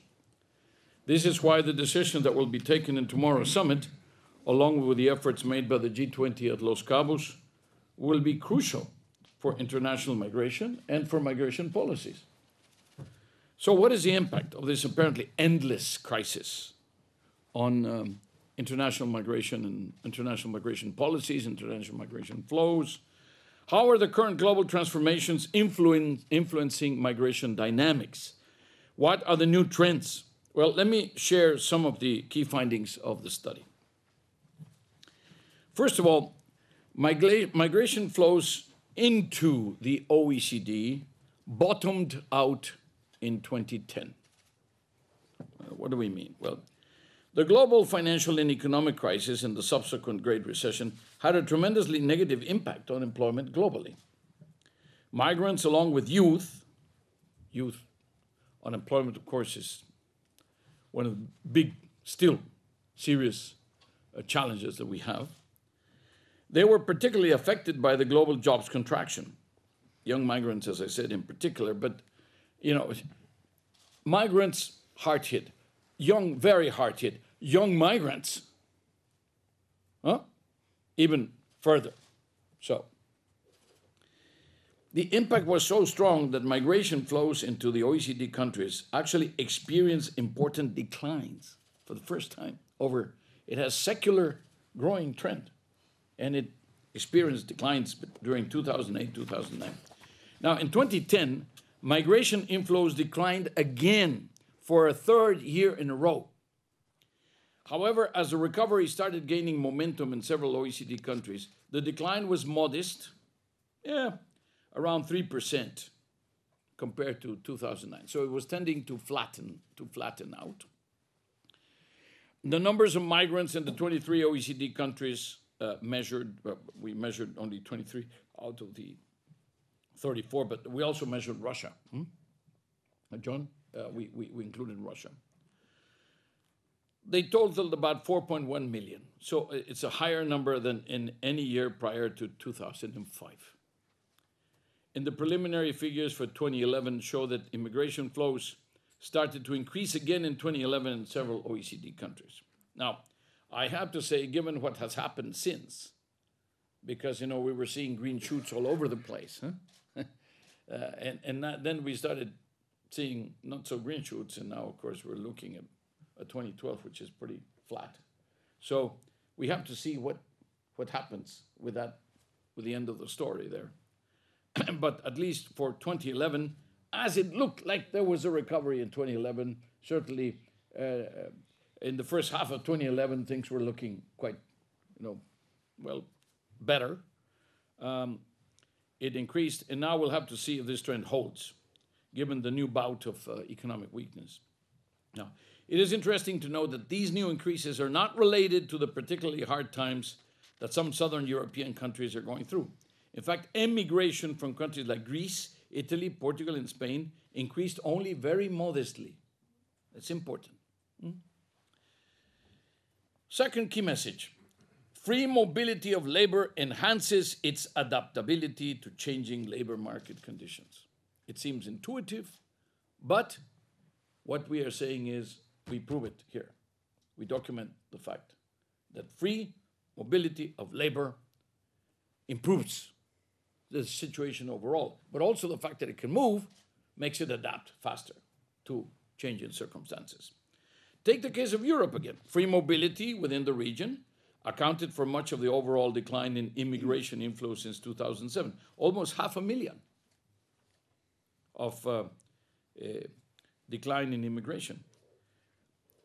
But still, free mobility continues to account for about 40% of migration flows into the European countries that belong to the OECD. So this issue of free mobility and its broader implications for the labor market is at the heart of another OECD publication, which we are releasing today. This is another publication on migration here. This is, it's called Free Movement of Workers and Labor Market Adjustment, Recent Experiences from OECD countries and the European Union. This is pretty specific. We get more specific, by the way, because sometimes we will say, you know, the integration of workers through the labor market and education in, like, Sweden or Switzerland or Denmark. We have publications like that. Let me just make a little commercial here, Madam Commissioner. We work on education. We work on migration. We work on labor markets. We work on integration. And we work on Switzerland. So what do you do if you put them all together in a jigger and shake them, huh? And then serve them in a nice cocktail? Huh? Well, you get basically all the information that you need to propose good policy recommendations about the integration of workers in Switzerland, huh? Or in Denmark, or in Australia, or in, we have it, you know, country by country with that level of detail. And that is important because then you are not acting intuitively, you are acting with evidence-based evidence-based policy rather than the other way around. This issue of free mobility, as I said, which is demonstrated here, this basically tracks what happened when there was enlargement in the European Union and how bigger the flows of migration got because it was possible then to flow into the different borders. So I want to thank Commissioner Andor for his support of this work. The study shows how free mobility favors the labor market adaptability to changing conditions of downturns and portrays it as a great advantage. Now, the decline in intra-EU migration flows in the post-crisis period has not been driven by policy restrictions. It has been driven by the decline in the demand for labor. You know, we all get a little restrictive, we all get a little constrained and worried politically, and there's a big level of unemployment, etc. But it was not because there were more difficulties in the application of the regulations or whatever. It was because there was less demand for labor. This important lesson is reflected in the experience of countries like Sweden, which fully opened its labor market for migration in 2008, but then did not experience a strong increase in labor immigration. This should make us think twice before we consider closing the doors to immigration as an adequate answer to unemployment. It doesn't work, it's counterproductive. Now, demographic change is another determinant factor for migration policies. It is highly important to gauge the implications of the current crisis on migration flows and to review our policies under this challenging dynamic, this dynamic of demographic change. But it is also crucial, you know, demographic transformations in societies, not only in the short term, but also take the longer term trends on demographic transformation in societies. That is affecting also what is happening in the ground. And we cannot explain it just by the short term ups and downs of growth or demand for labor. This is not just a question of how many new workers there are to replace those who retire. That's the static view. As the 2012 International Migration Outlook reflects, labor markets are changing too rapidly to consider demographic imbalances alone as a reliable indicator of future occupational needs. By 2015, immigration at the current level will not be sufficient to maintain the working age population in many OECD countries, particularly in the European Union. It will not, migration at the current level will not be sufficient to maintain the working age population in the EU, okay? That's a big statement. But the coming labor and skill shortages are not a simple function of demographic imbalances. They also depend on the changing nature of demand for particular skills and the extent to which they can be filled from existing sources of supply. The links between occupational growth and occupational decline, demographic imbalances, and the need for immigrant workers are therefore far from obvious.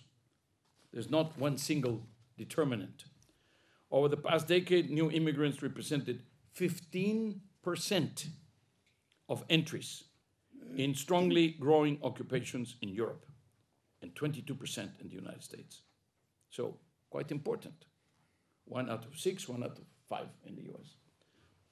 They are thus playing a significant role in responding to labor demand in the most dynamic sectors of the economy. Now, many jobs which migrants are entering are new jobs, while many jobs from which older workers are retiring are disappearing. So it's not this question of saying, let them retire as soon as possible so that we can substitute with the young people and get their jobs. Those jobs no longer exist. The market is changing. This is the whole thrust of this statement that I'm making now.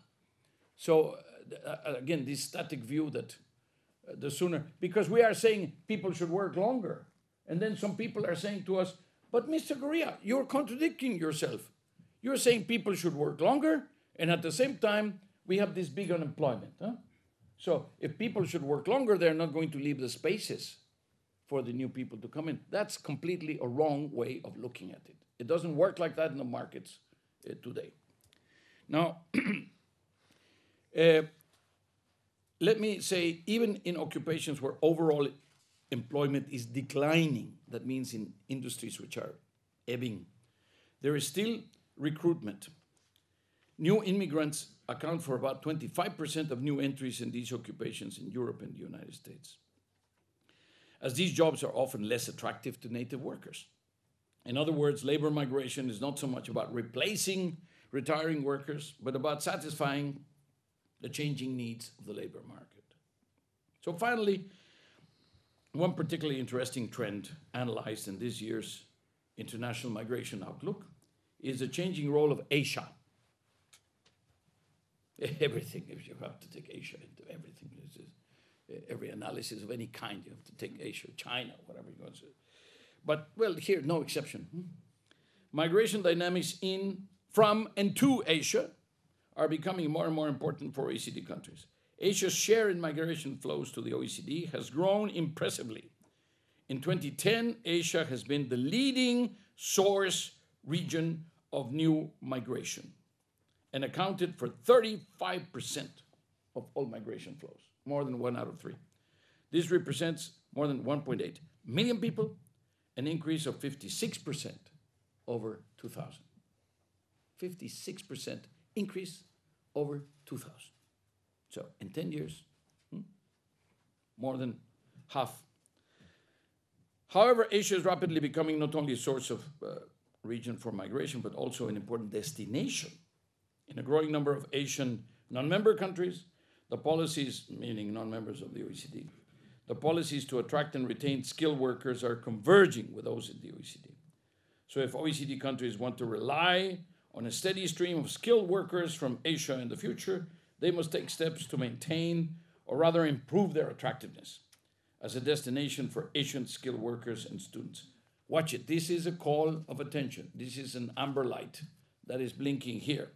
I repeat, if OECD countries want to rely on a steady stream of skilled workers from Asia in the future, they must take steps to maintain and improve their attractiveness as a destination for Asian skilled workers and students. Who are we competing with? Other Asian destinations, mostly. The Asians are going to Asia. Some of them are coming here. But the question is, how do we keep being an attractive place for them to come? This is the last page. There are just a few reflections that emerge from our... These are just a few reflections. Recommendations are about 400 pages, so it's pretty generous. Now, ladies and gentlemen, international migration flows are an extraordinary source of change, progress, and integration. These flows have built our nations. They keep being essential for the functioning of our economies, both in the sender countries as both as the recipient countries. But the benefits of these flows are not automatic. They are the result of complex, sophisticated, effective migration policies. They have to be addressed specifically. Thus, it is essential to analyze and understand international migration from an evidence-based perspective. It is essential that we adapt our migration policies to the global economic trends and transformations. It is essential that we learn from each other and use that learning to improve the policies. This is what the OECD and the European Commission have been promoting together for years. We hope that this report will help our countries design, promote, and implement better migration policies for better lives. Thank you. Now, do we use the Mexican rule of ladies first? Very good. Maybe it's also Swedish or whatever. Definitely Hungarian. Definitely Hungarian. Definitely Hungarian. Hungarians, yes. Okay, is this OECD-proof rule as well?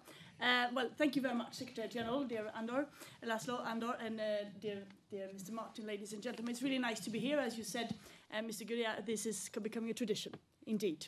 And I think it's a good tradition because we have indeed very many things in common. And the evidence that you are producing in your reports is indeed extremely helpful for us when we're trying to make policy out of it. Fully agree with some of your conclusions. Job opportunities and demand by employers is, of course, extremely important when it comes to migration. And that's, as I understood, one of the key messages of the report. And that has lessened a little bit over the economic crisis. And let's see if the trend is flattening out or if it's changing. And we're looking forward already to the next year's report.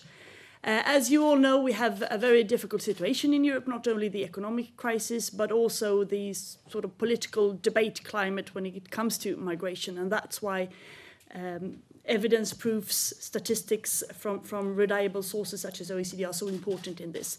We need to further discuss the management of migration and how these policies, including integration, which you also raise in your report, how this can be valid in the EU context. We are, of course, extremely worried about the demographics in the European Union, but also of the fact that despite high unemployment, increasingly numbers of employers are reporting that they can't find the skills in Europe, which is a paradox because, of course, political leaders have to face the pressure from their voters to say that you have high unemployment, a lot of young people have no employment. At the same time, need to do pension reforms, we need to work longer, we need to be able to move between jobs, and Laszlo or Commissioner Andor will talk much more about this, I guess. But also there's the fact that there are a growing number of people you can't find in Europe. So what do? Well, we have to look elsewhere. I come from Sweden. In the northern part of Sweden, the mining industry is booming. They need 4,000 or 5,000 mining engineers now, and they can't find them in Europe. And they're touring all over the world, in Turkey, Nigeria, to find these people. Now, we have also not only to find the people, you also have to find people who want to live in northern Sweden. So if, please pass your application if you're interested. It's beautiful, but it's dark. So we should, of course, also maximize the labor forces that we have in Europe. And we need, of course, to take care of all these migrants who already live in Europe and who suffer immensely of the economic crisis, whose skills are not taken into account and who are the first to go into unemployment when there is an economic crisis. So you also raised this, and I think that's very interesting, the integration part. You see, member countries, OECD countries, are becoming more and more focused on integration, which is a very good thing. This is something, of course, that we should not sit here in Brussels and integrate people, but we can define certain factors related to labour market access, language skills, and so on that are very helpful when it comes to integration. So we need to make sure that this is something that is developed and where good policies and bad practices are shared and learned from. On the European Union level, we have the Blue Card Directive. It is now being implemented in all member states. It's a good directive, but it's quite limited. We have also working on the intra-corporate transferees directive, which is now in negotiation between the Parliament and the Council. These concerns very limited amount of people, around 16,000 people who business really need in Europe, and they can't find them. And it's much more expensive to get outside and get them. Each of these people will contribute to growth and investments. But that becomes exactly what you refer to, Secretary General. We need to make the conditions in Europe attractive so that they want to come to Europe. We need to make sure that they can bring their family, that they can go if they come and work in a multinational in Brussels, that they can bring their family to Paris over the weekend. And this in this political climate is extremely difficult, and that's why it's stuck in the Parliament and in the Council, because, of course, Europe needs to be attractive. So we need clear immigration routes, we need routes on family reunification, and we need to make sure that we can improve our ways to recognize qualifications and skills. We're also working on a key element of this, students and researchers, aiming to improve the possibilities for them to come and to facilitate the mobility and present amendments to those directives before the end of the year. There are, of course, an obvious skill of potential migrants as well. The political climate is difficult. In the Commission's negotiations and discussions on this, it is clear that we do need to have an open migration policy. This is a sensitive and difficult issue, so we need evidence, we need statistics, and therefore I'm extremely grateful for the work that OECD is doing.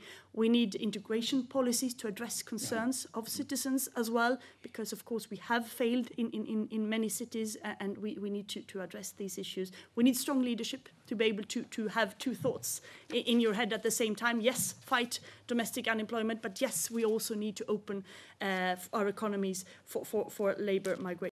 Ladies and gentlemen, it gives me great pleasure to welcome you all to this exhibition entitled From Myth to Reality, to mark the assumption of the EU presidency by my country, Cyprus, from the 1st of July until December 31st, 2012.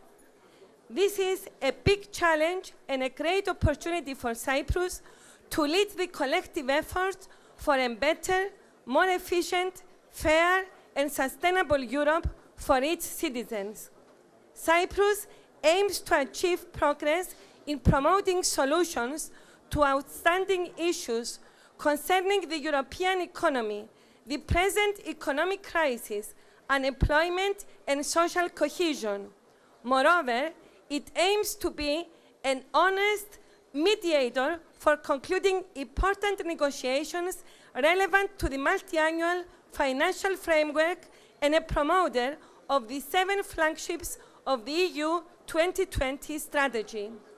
Dear friends, for many people, Cyprus is an island somewhere in the Mediterranean, the birthplace of Aphrodite, goddess of love and beauty, and a tourist resort for their holidays.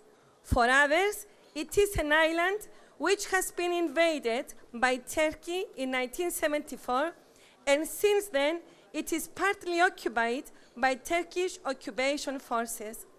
For its legal inhabitants, however, Cyprus is a unique homeland, a place of olive trees and bitter lemons, sunny landscapes and blue skies, with fauna and flora and unprecedented natural beauty, an island where the myth intermingles with reality in the numerous archaeological and historical sites going back to the ancient Greek times.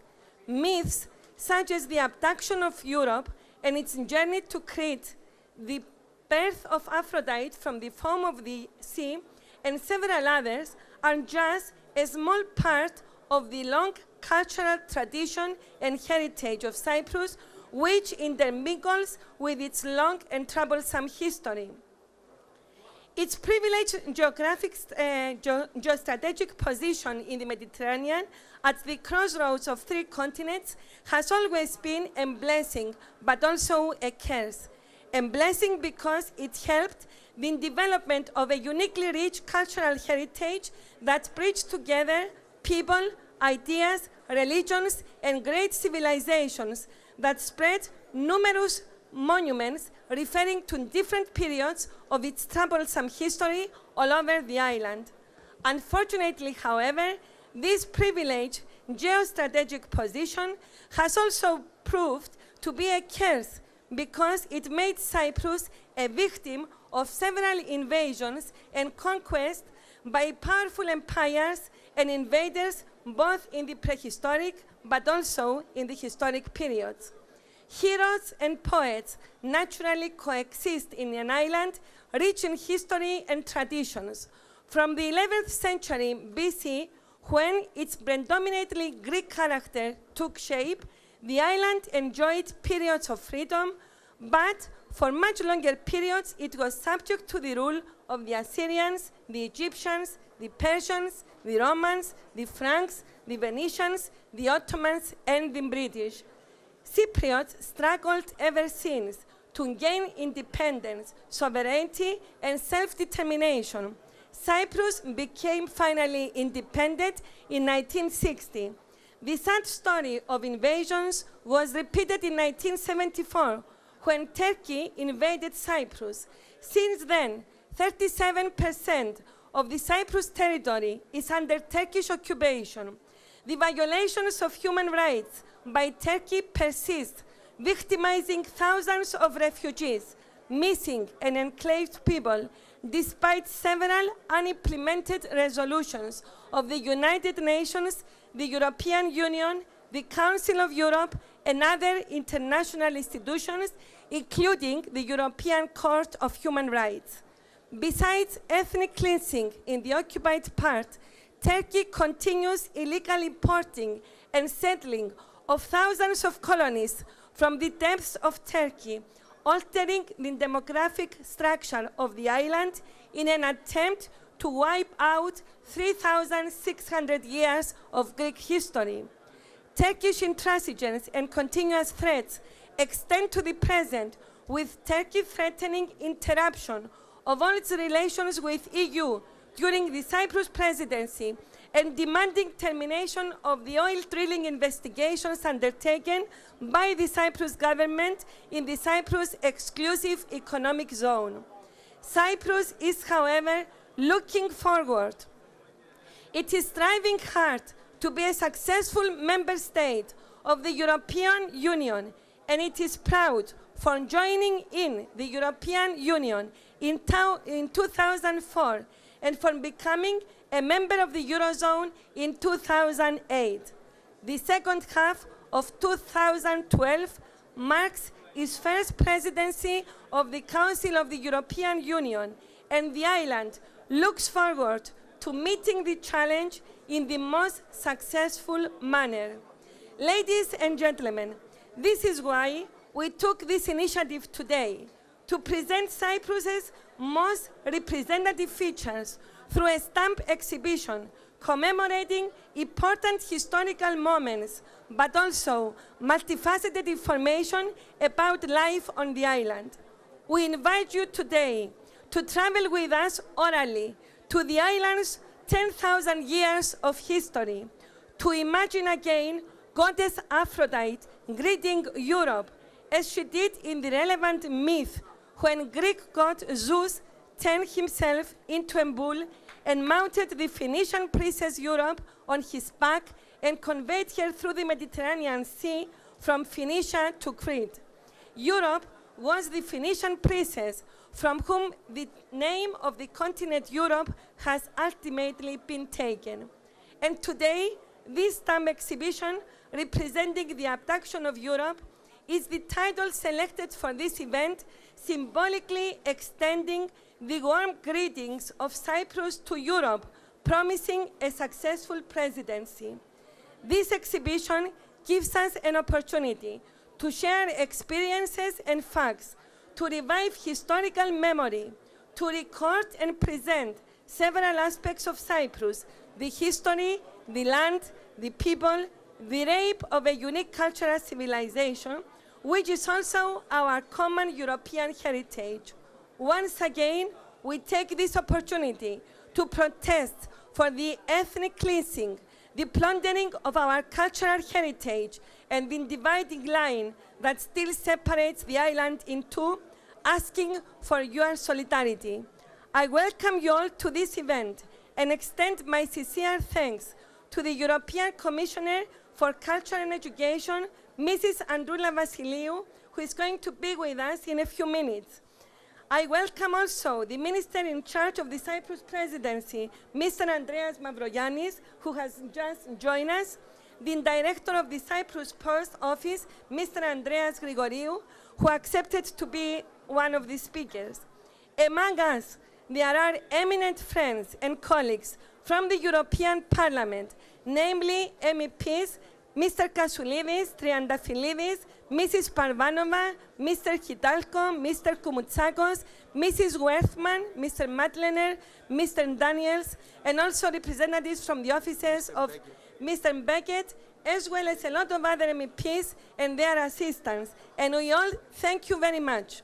Also, I welcome mayors and municipality councillors from free and occupied Cyprus, as well as university students and members of the women and youth organizations of the Democratic Party of Cyprus who visit the European Parliament to see how we work here representing our country in the big European Parliament.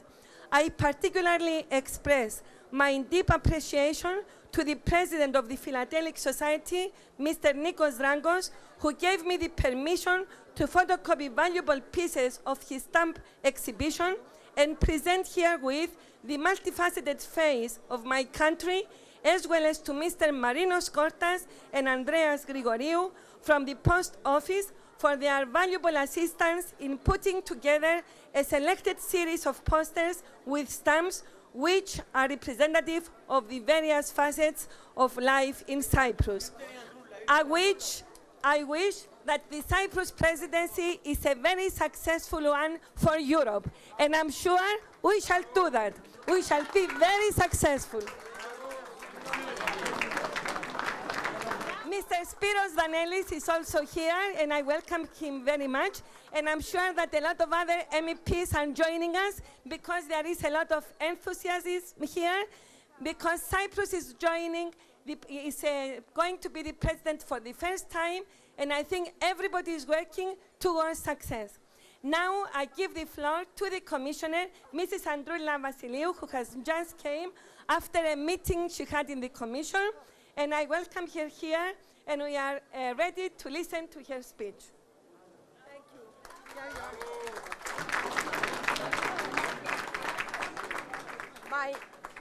My request is next time don't organize something on the day of the Commission. It's very difficult.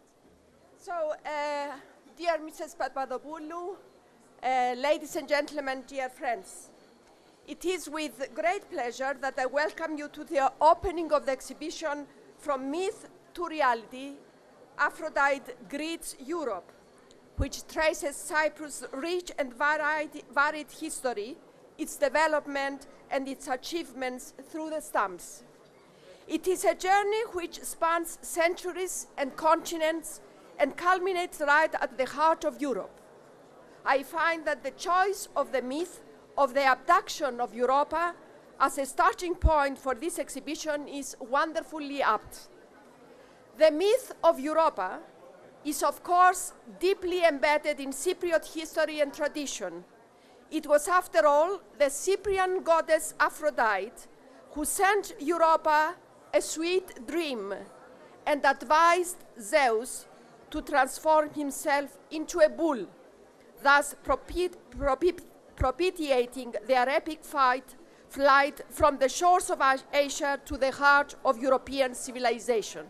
This is, by the way, a quotation from a poem of Moschos in the 2nd century BC. Indeed, dear friends, these are the days in which Cyprus has completed its own journey to the center of the European Union, of which it is about to take over the rotating presidency. A journey perhaps less poetic, but certainly not less eventful. And I find it especially appropriate that the story of this long and eventful journey should be told with the help of stamps. Stamps are often described as a country's smallest ambassador, traveling as they do to every remote corner of the world, each of them conveying a small bit of knowledge about the country it comes from, about its history, its traditions, its heritage, and its attractions. And if they convey these messages so effectively, it's because they are also a form of art. Stamps are designed by artists. They are linked to the culture and history of a country, and they are arguably the most visible form of public art. In this sense, stamps are much more than just a down payment in exchange for postal services. They are a means of communication in their own right, and countries all over the world use them to record important events, to honor worthy individuals, and to celebrate national art and culture, all of which I am proud to say Cyprus has in great supply. Ladies and gentlemen, dear friends, there is no doubt that Cyprus has come a long way since Europa soared through the skies on the back of her white bull. Its position at the crossroads of three continents has always marked it out as a meeting point of cultures and civilizations, and it has resulted in a fascinatingly rich, even at times turbulent history. Today, just like Europa, we stand at the very heart of Europe. As I said earlier, a few days from now, Cyprus will take on the presidency of the European Union for the first time since it joined the EU. This is another milestone worth celebrating. In the meantime, I invite you to enjoy this beautiful exhibition and learn more about Cyprus, its tradition, and its history. Thank you.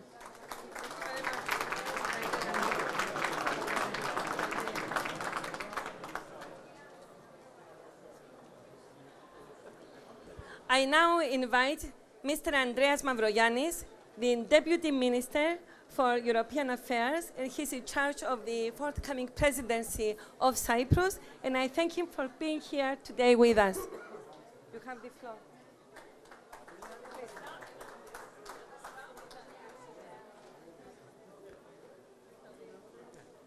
Dear Mrs. Papadopoulou, Commissioner, distinguished members of the European Parliament, distinguished representatives of other authorities, in particular Cypriot local authorities and others, distinguished guests, dear friends.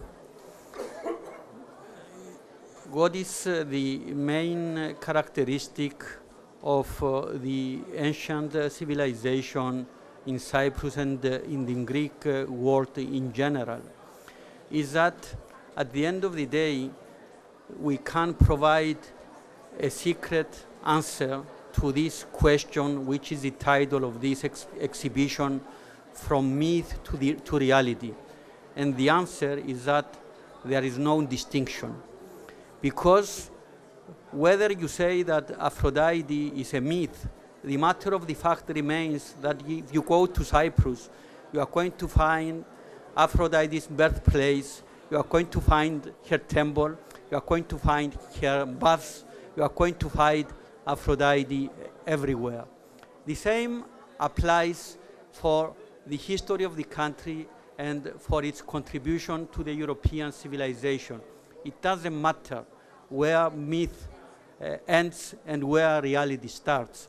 What matters is that you provide ideas, you provide civilization, you provide thinking, and you provide the tools that will allow you to build a better Europe. Cyprus is just 82 hours away from assuming the presidency of the Council of the European Union, 83 hours Brussels time. So it's a historical moment for our country, a country which, as I was saying, was part of a geographic area which was at the cradle of European civilization, and through this journey, which was described by Mrs. Papadopoulou and Mrs. Vasiliou, is today at the heart of Europe and is ready to assume the responsibility of being at the helm of the European Union as a whole. And we are, small country. We have humble, we are modest, but we are ambitious. We are ambitious for our country, we are ambitious for Europe, and in spite of all the surrounding environment, our own national problem, our people that are suffering the consequences of foreign aggression and occupation, in spite of all what is happening around in Europe with the economic crisis and our own economic problems. And you know that the context is not easy. And in spite of what is happening in the whole area and with the threats of Turkey, Cyprus will assume responsibly and in a very European and presidential manner the presidency, and will do its utmost to make a real constructive contribution to the European agenda and to move Europe one step ahead. In such difficult times, we have decided to focus our attention as incoming presidency to contributing towards a better Europe which will be more relevant to the European citizens, which will be more relevant in the world, and a European Union which will be perceived as being part of the solution and not part of the problem. In these difficult times, it is of utmost importance to provide hope, to provide a sense of perspective for the people of the European Union, and more so for the young generation, to honor our contract between generations, to provide the new generation a better future, and Europe in a better shape than the Europe we have inherited.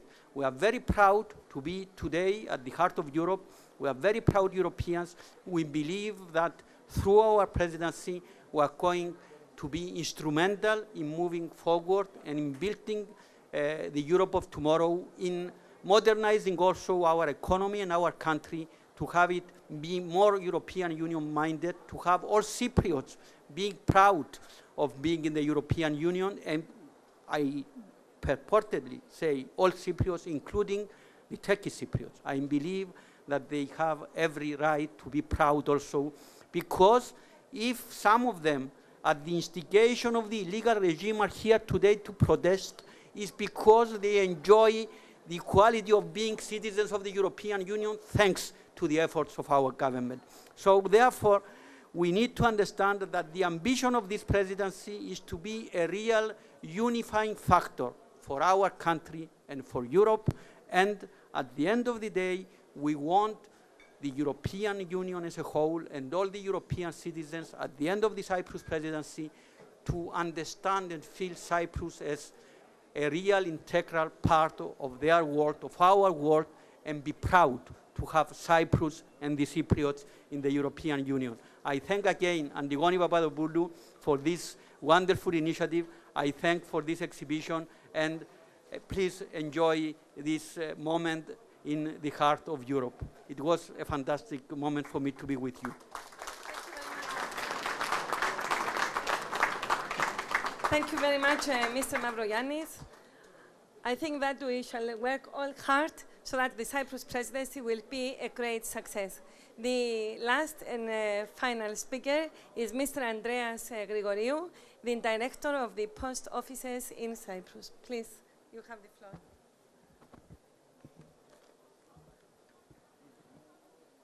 Your Excellency, Mrs. Vassiliou, European Commissioner of Culture and Education, Your Excellency, Mr. Mavroyiannis, Minister in charge for the Cyprus presidency, dear Mrs. Papadopoulou, Member of the European Parliament, dear Member of the European Parliament, distinguished guests and friends, it is with a great pleasure and honor that I have accepted the invitation to present the stamp of Mr. Rangos' collection bearing the title Cyprus, Crossroads of Three Continents, at this significant moment of the Cyprus presidency of the European Union. This collection was selected as a good example to demonstrate the power of stamps. They present an artistic way of the history, culture, civilization, environment, economy, commercial, communications, and tourism of the island. The author starts presenting through his special stamps collection with postcards and stamps having the same picture and cancelled in the nearest post office, the geographical position that fate gave to Cyprus near the countries with a very Asian culture. The fact that Cyprus lays at the crossroads of three continents is for Cyprus both a blessing and a curse. A blessing because Cyprus, due to its geographical position, was near countries with significant cultural influence, such as Mesopotamia, Phoenicia, Israel, Egypt, Greece, the Roman and the Byzantine empires. It formed a suitable platform where ideas and cultures blended for many centuries. Curse because its strategic position attracted European, Asians, and African countries that were thirsty for power to participate in the evolution of 9,000 years turbulent history of Cyprus. The collection is divided in two parts. The part A, dealing with geography, environment, and economy. Going through part A of the collection, we may understand that Cyprus was well known in the antiquity for its copper mines. Production of copper in Cyprus around 2500 BC was so ample that the term Cyprus and copper became synonymous. Copper time was a period of great prosperity for Cyprus, and probably the island took its name from cuprum in Latin. Cyprus, from the very early times of its history till nowadays, played a significant role in the trade of Eastern Mediterranean countries.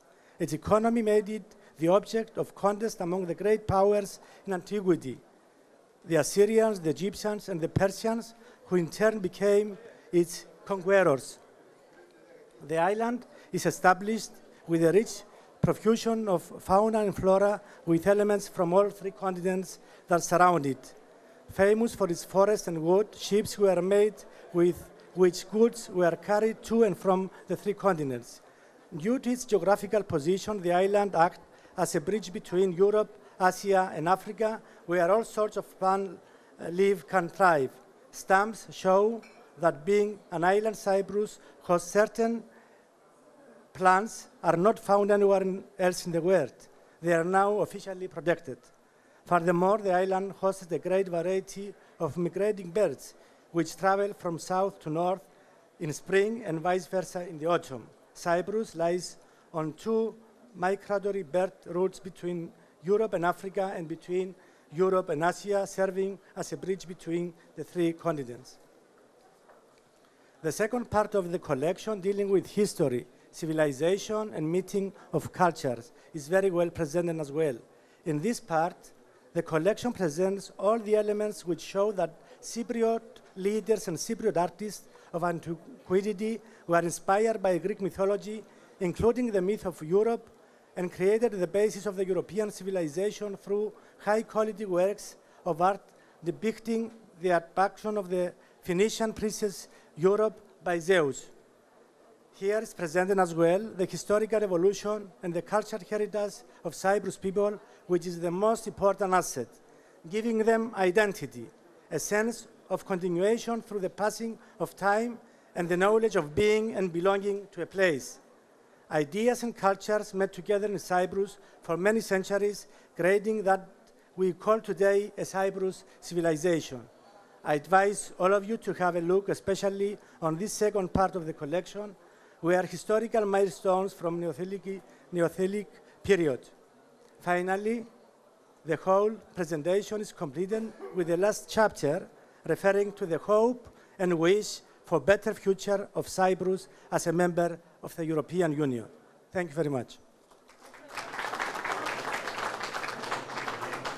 Once again, I thank you all for your attention. Please have a drink with us and also enjoy the stamps exhibition. And let's hope that Cyprus will manage to be a very powerful, unified factor in Europe. Thanks a lot, everybody, and all the best.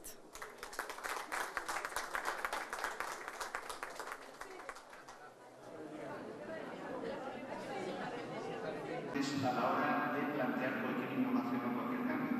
Por un lado, nos facilitaba una visión externa. No éramos los mismos con los posibles perjuicios que podíamos tener o con las posibles ideas preconcebidas acerca de cómo se tenían que hacer las cosas, sino que desde fuera nos iban a encargar de esto. No tenía ningún acto preconcebido. Además, el grupo de edad no está directamente afectado, por lo cual también le hacían marcar la situación desde una manera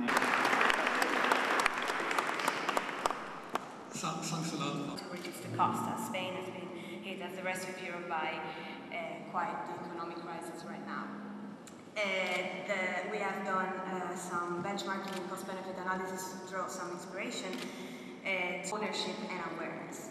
In that sense, we want women to be more aware of the danger of breast cancer and more in control of the main areas: communication, human resources and transportation, with some aside consideration about age range.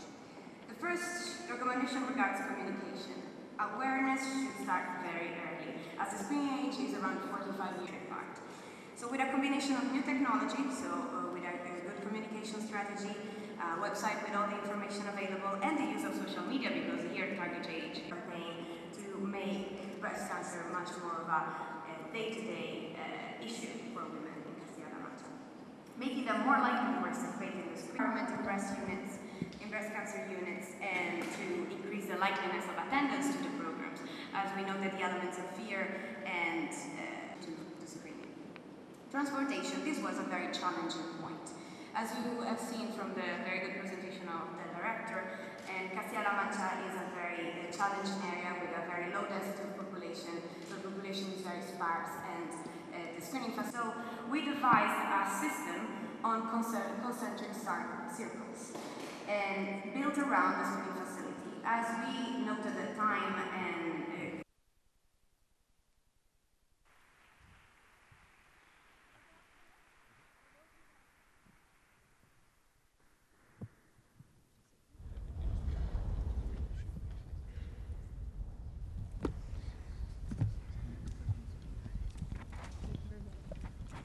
Thank you. Is the microphone? Graduate of the College of Europe in Bruges.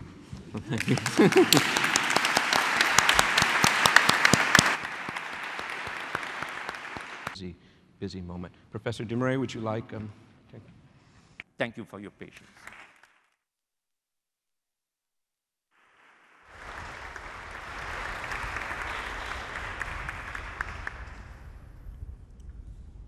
Thank you, Professor Desmarais, for those words.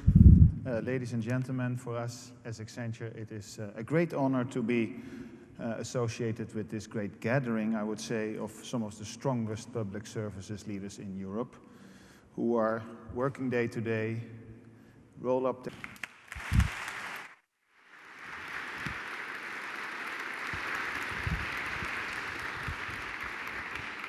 Well, thank you all for your very, very kind introduction. Rector Desmarais, Chief Executive, dear students, ladies and gentlemen, it's a real pleasure to be here.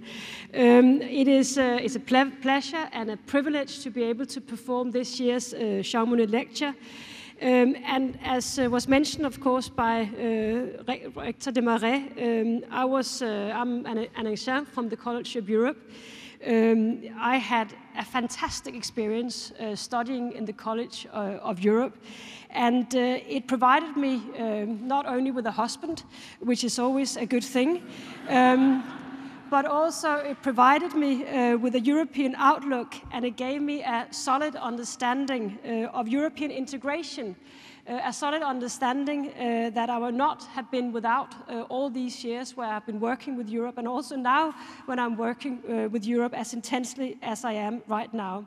So just to the students who are here today, I assume it's this gathering over here and not over here where the students are. Just to the students that are here with us today, first of all, congratulations with your exams.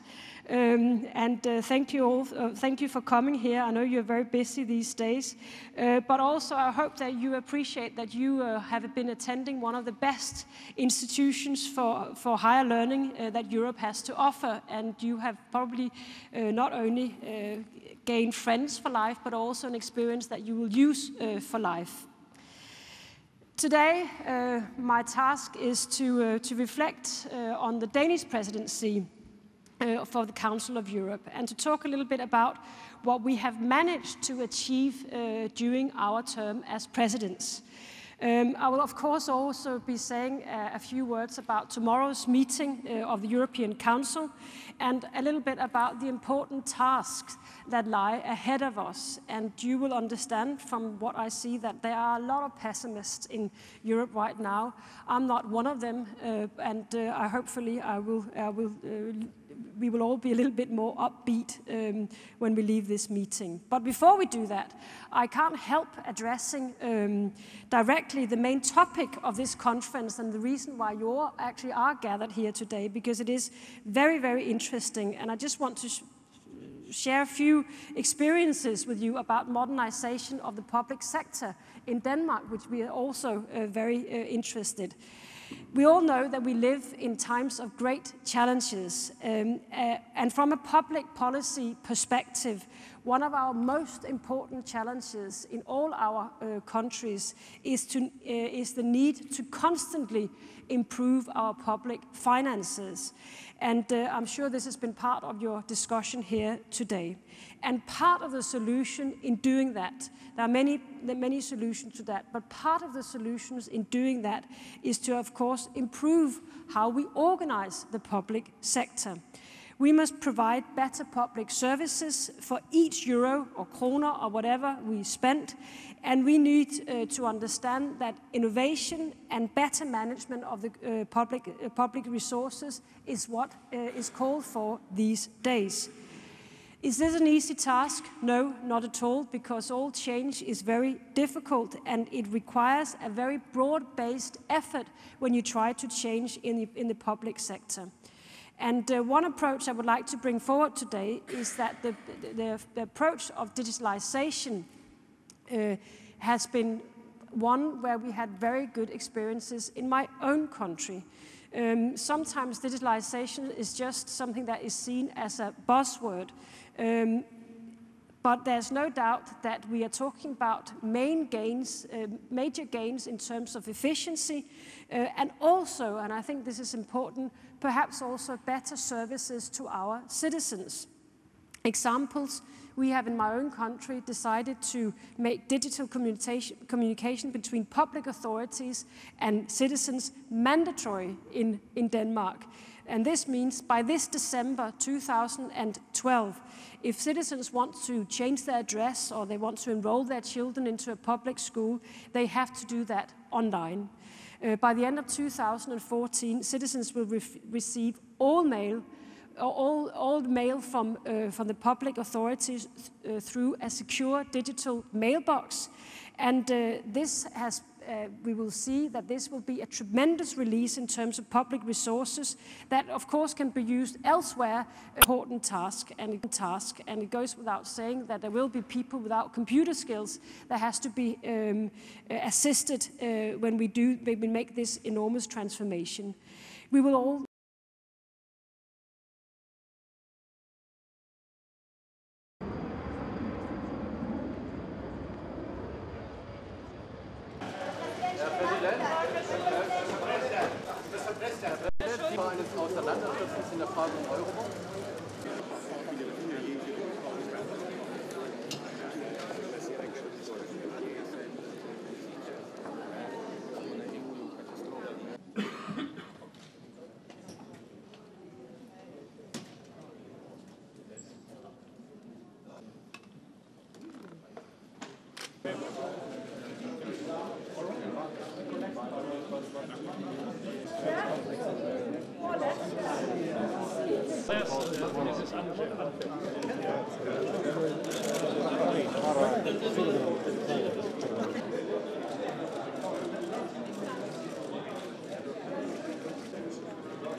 On a besoin des solutions aujourd'hui, même demain.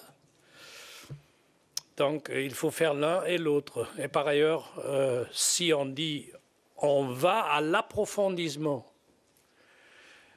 on va vers l'union politique parce que l'union politique est finalement la précondition pour la mutualisation de la dette. Je peux le comprendre, mais on dit nous allons vers l'approfondissement, vers l'union politique, mais sans mutualisation de la dette. Donc, il y a à mes yeux quelques controversées, quelques contradictions qu'il faut discuter. The European Parliament is the intellectual avant-garde of Europe. And perhaps you should raise the question to the people in the room beside why they lose 2 years' time, cost a lot of money of the taxpayers in Europe by ignoring the proposals of the European Parliament made 2 years ago and presented to the outside world today as solutions. But better late than never. Nein, natürlich gerate ich in Gefahr. Bieten wir als Europäisches Parlament an, darüber zu reden, wie können wir im Bereich der Teilnahme auch bei denjenigen, die nicht einverstanden waren mit ja. I hope that we will conclude on the summit especially about concrete measures for the next coming weeks and months about growth and jobs. We need growth in some of the member states, and we need especially jobs for young people in some of the member states.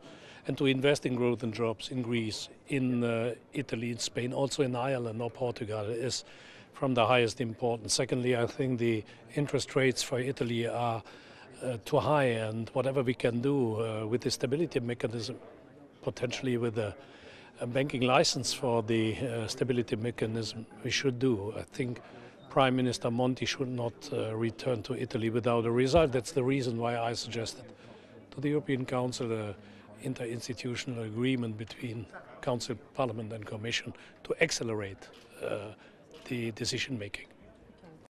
Ich gehe morgen in die Fraktion der Sozialdemokraten. Ich bin ja auch ein sozialdemokratischer Politiker aus der Bundesrepublik. Ich werde meinen Kollegen empfehlen, den Fiskalpakt und den Stabilitätsmechanismus zu ratifizieren. Wir brauchen Haushaltsdisziplin und wir brauchen gleichzeitig den Stabilitätsmechanismus jetzt, um die Zinsrisiken und die Schuldenrisiken von Staaten wie Italien, Portugal, Spanien oder Irland in den Griff zu bekommen. Wenn wir das nicht in den Griff bekommen, muss Deutschland auch wissen, dass wir die Exportbasis unseres Exports, nämlich den Euroraum vor allen Dingen, in Gefahr bringen. Und dann kommt diese Krise früher oder später bei uns selbst an. Und deshalb rate ich dringend dazu, die notwendigen Maßnahmen jetzt zu ergreifen. Dankeschön. Hallo.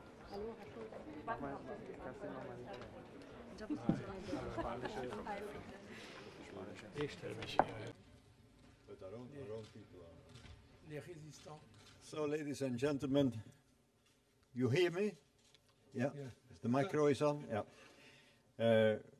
We discussed this evening, starting from 11 o'clock, two things: the report on the economic and monetary union, so the long-term vision, and then we had a meeting at the level of the euro area on short-term measures in order to stabilize markets.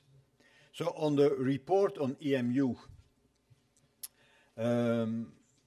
we agreed on a procedure to go forward.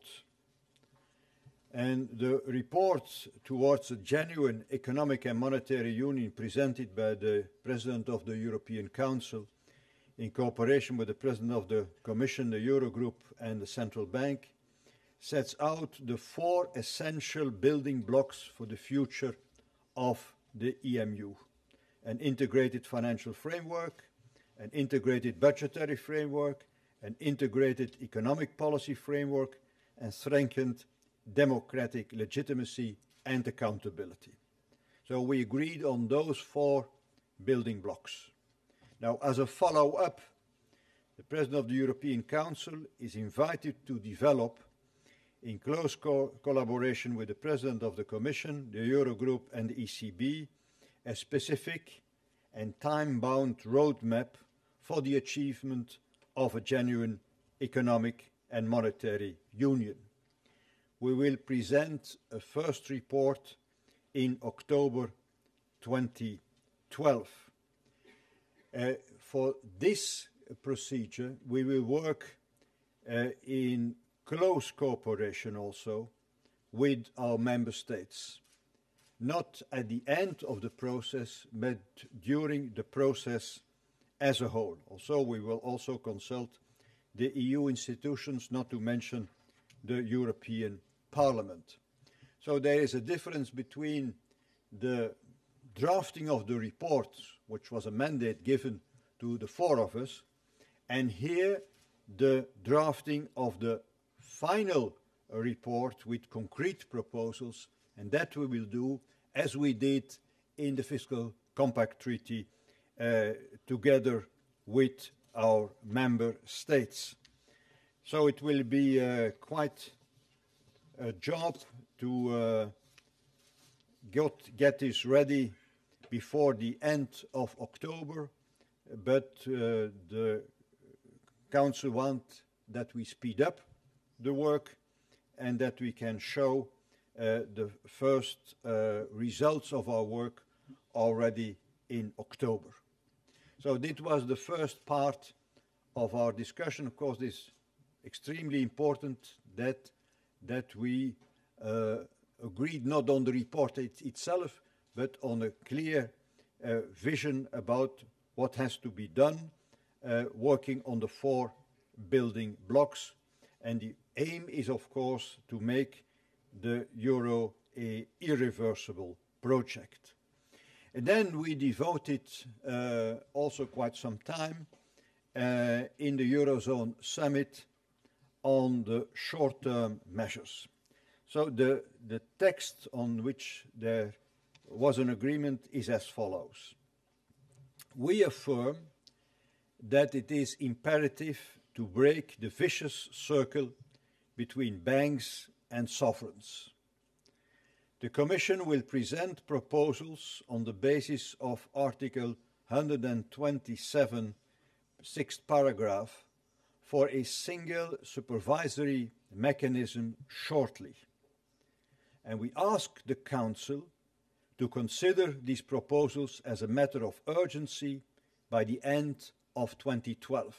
We are asking as Eurozone leaders that the Council will work in a very speedy way so that we can have results by the end of this year. When an effective single supervisory mechanism is established involving the ECB, that's Article 127, for banks in the euro area, the ESM could, following a regular decision, have the possibility to recapitalize the banks directly. This would rely on appropriate conditionality, including compliance with state aid rules, which should be institution-specific, sector-specific, or economy-wide, and would be formalized in a memorandum of understanding. The Eurogroup will examine the situation of the Irish financial sector with a view of further improving the sustainability of the well-performing adjustment programme. Similar cases will be treated equally. And then, in the same reasoning, we urge the rapid conclusion of the Memorandum of Understanding attached to the financial support to Spain for recapitalizing its banking sector. And we reaffirm that the financial assistance will be provided by the EFSF until the ESM becomes available. And that is that it will then be transferred to the ESM without gaining seniority status. So via this procedure, we can recapitalize the banks directly as soon as we have an effective single European supervisory mechanism, and we can switch from the EFSF to the ESM so that we can break the circle between banks and sovereigns. Another decision is another statement. We reaffirm our strong commitment to do what is necessary to ensure the financial stability of the euro area, in particular by using the existing EFSF, ESM instruments in a flexible and efficient manner in order to stabilize markets for member states, and then respecting the country-specific recommendations and their other commitments, including their respective timelines under the European semester, the Stability and Growth Pact, and the macroeconomic imbalances procedure. So we are opening up the possibility for countries who are complying with regular procedures. We are opening the possibilities for those countries complying with those procedures to make use of the existing EFSF, ESM instruments, so there have not be any more programs, countries under program. These conditions should be reflected in a memorandum of understanding, and we welcome also that the ECB has agreed to serve as an agent to EFSF, ESM in conducting market operations in an effective and efficient manner. So we agreed on something new, which is a breakthrough, that the banks can be recapitalized directly in certain circumstances, and the biggest of the most important condition is that we have to put in place a single supervisory mechanism. And the second decision is that we are opening the possibilities to countries who are well behaving, that we are opening the possibilities to make use of financial stability instruments, EFSF, ESM, in order to reassure markets and to get again some stability around some of the sovereign bonds of our member states. So on the two avenues, I think we made really breakthroughs, and we ask the Eurogroup to implement these decisions at their regular meeting, next meeting, by July 9th. So there are the decisions we have taken, as well on the report on the EMU as on short-term measures in order to get more financial stability in the Eurozone. Thank you. The President of the European Council presented in a very detailed way our decisions. I will not repeat, of course, his comments. Let me just underline that I believe this is indeed a very important set of conclusions, because it shows substantial commitment to further action. As you know, before this European Council and this Euro Area Summit, we mentioned that it would be important to have decisions on growth, and we have taken those decisions today, but also decisions on the future of the European Economic and Monetary Union, and if possible also the possibility of some short-term stabilization measures. And indeed, we have achieved that.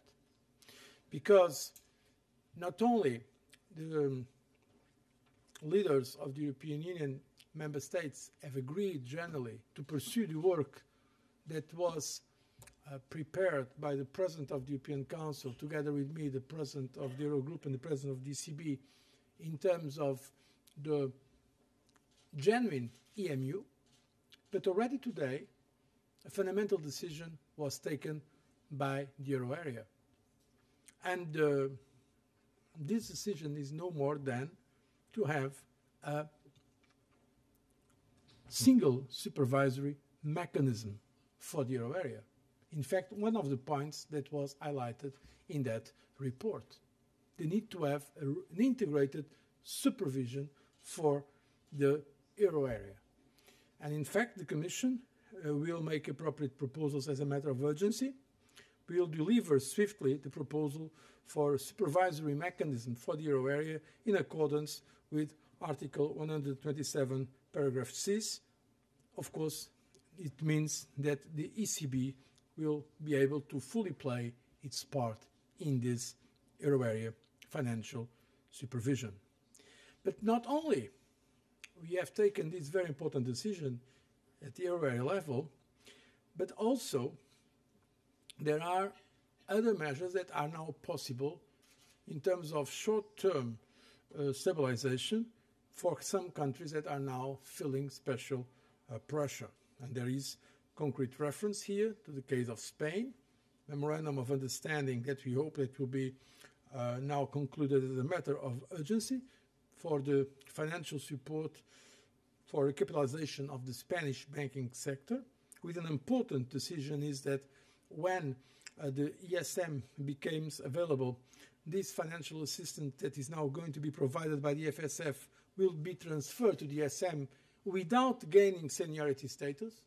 This was, in fact, one of the main points in terms of market confidence in this operation, and also some other decisions that are possible for other countries that are fully complying with the specific country-specific recommendations, and also the European semester, the Stability and Growth Pact, and the macroeconomic imbalances procedure. All this, of course, under conditionality.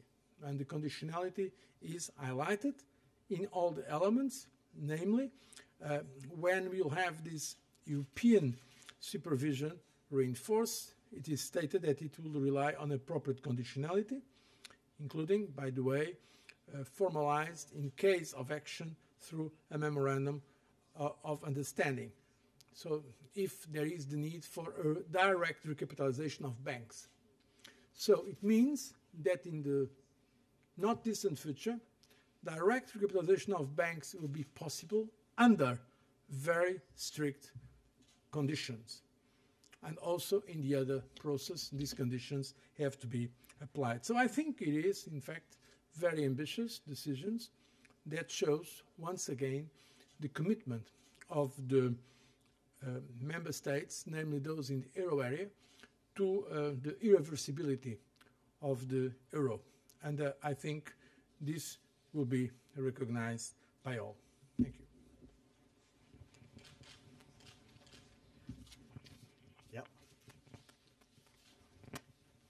Hello, Stephen Fiddler from the Wall Street Journal. A couple of questions. On the bank recapitalization mechanism, it doesn't sound as if that will be available for Spain because it won't be there soon enough. Can you confirm that? And secondly, in terms of the sort of things the funds can do to help countries that are not necessarily in programs, what is being envisaged specifically in that aid, and how soon might we be expected to see it?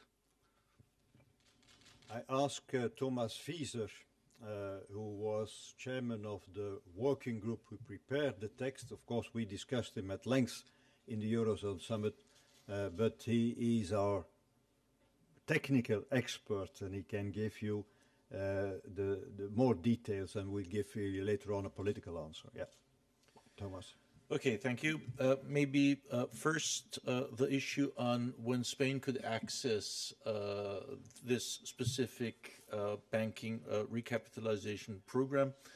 Obviously, first, the preconditions, as the presidents have mentioned, need to be in place. So what we could foresee, for example, is that we have the regular banking recap program as under our present procedures and instruments.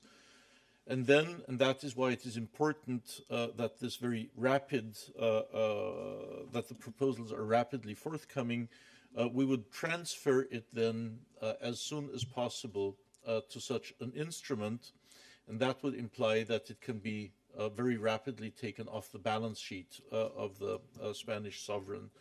So if you think in terms of not the short term of days and weeks, but in terms of sustainability over the medium term, then this will achieve the desired effect.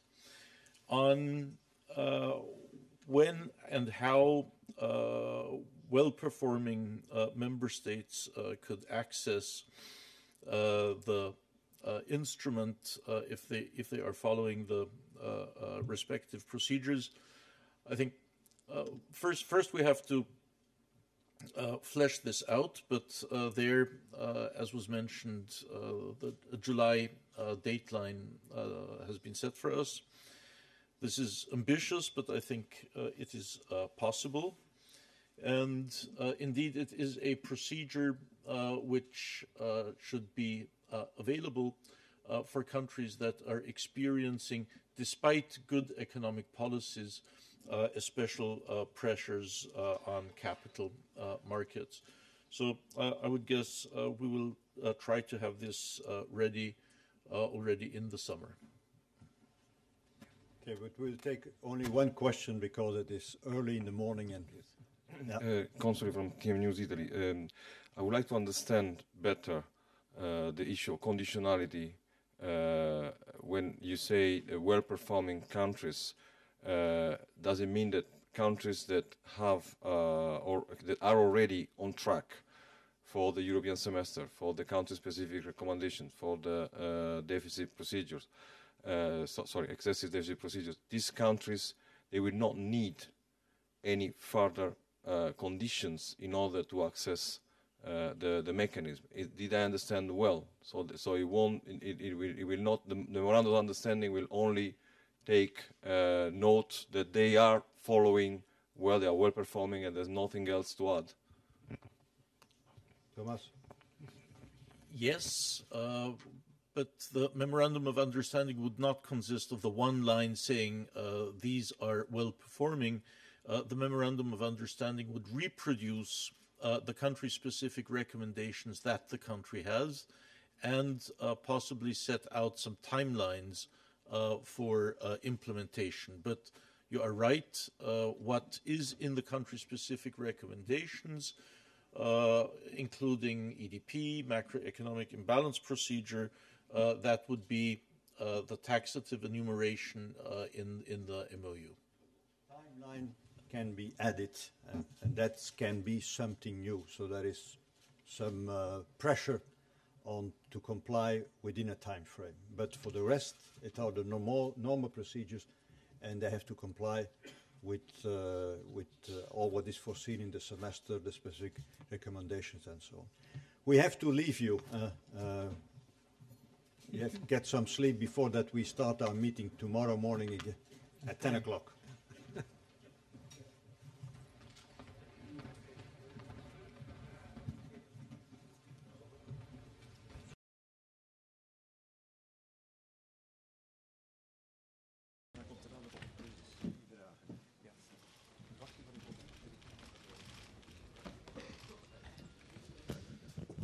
Good afternoon, ladies and gentlemen. Welcome to the press conference. Last night we agreed that under certain circumstances and under certain conditions, the ESM could recapitalize banks directly. The biggest and most important condition is setting up a single supervisory mechanism for banks. And the Eurozone leaders have asked the Council to work in a very speedy way so that we can have results by the end of the year. This is a major breakthrough, I said it this night. It is a first step also to break the vicious circle between banks and sovereigns. Secondly, of course, I'd like to point out that after 30 years of negotiations, we now have an agreement on the European patent.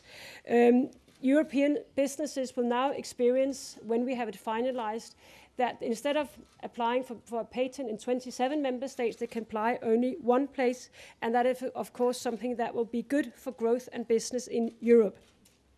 The agreement is as follows. The main seat, the central division of the Court of First Instance will be in Paris. It will also be the first president of the Court of First Instance should come from the member state hosting this central division. But there's also highly specialized nature of the patent litigation, and that means that we have decided to create two sections, one in London and another one in Munich, but the main seat will be in Paris. We have agreed short-term measures to support countries under market pressure. Following the presentation of the EMU report, we have now a clear commitment to a single banking supervisory mechanism for the euro area. We have a clear commitment that when this supervisory mechanism for the euro area is established, it will be possible to direct the recapitalization of banks by the ESM under very strict conditions. And we have an agreement to waive the seniority of future loans for Spain's financial sector recapitalization under the ESM. So once again, we have taken decisions that were unthinkable just some months ago. The Commission will come with a proposal very soon based on Article 127, paragraph 6, for a single supervisory mechanism. And of course we know that it is not the supervisory mechanism that is going to do the rest of the work, but that was considered as a condition. When we have an integrated financial supervision in the euro area, this is a condition for going on with the idea of direct recapitalization of banks. Thank you for your attention.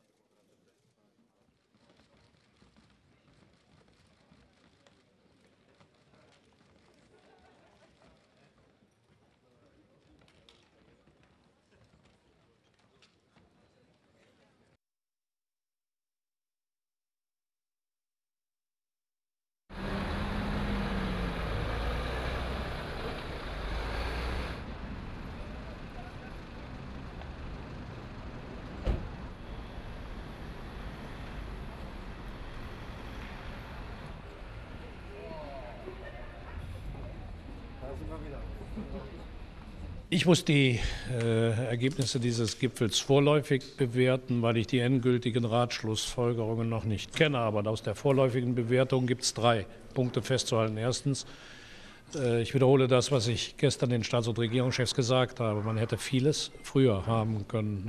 Eine ganze Reihe von Vorschlägen, die jetzt beschlossen worden sind, hat das Europäische Parlament in den letzten 2 Jahren beschlossen. Ich nehme mal 2. Die Bankenunion, dazu haben wir detaillierte Gesetzgebungsvorschläge unterbreitet.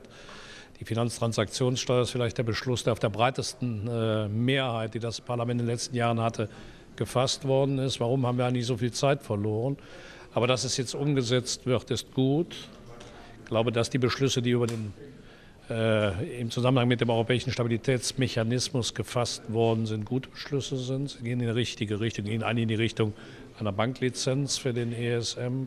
Dass Spanien seine Staatsschuld nicht erhöhen muss um 100 Milliarden, sondern die Banken sich jetzt direkt auch das Geld leihen können, ist gut.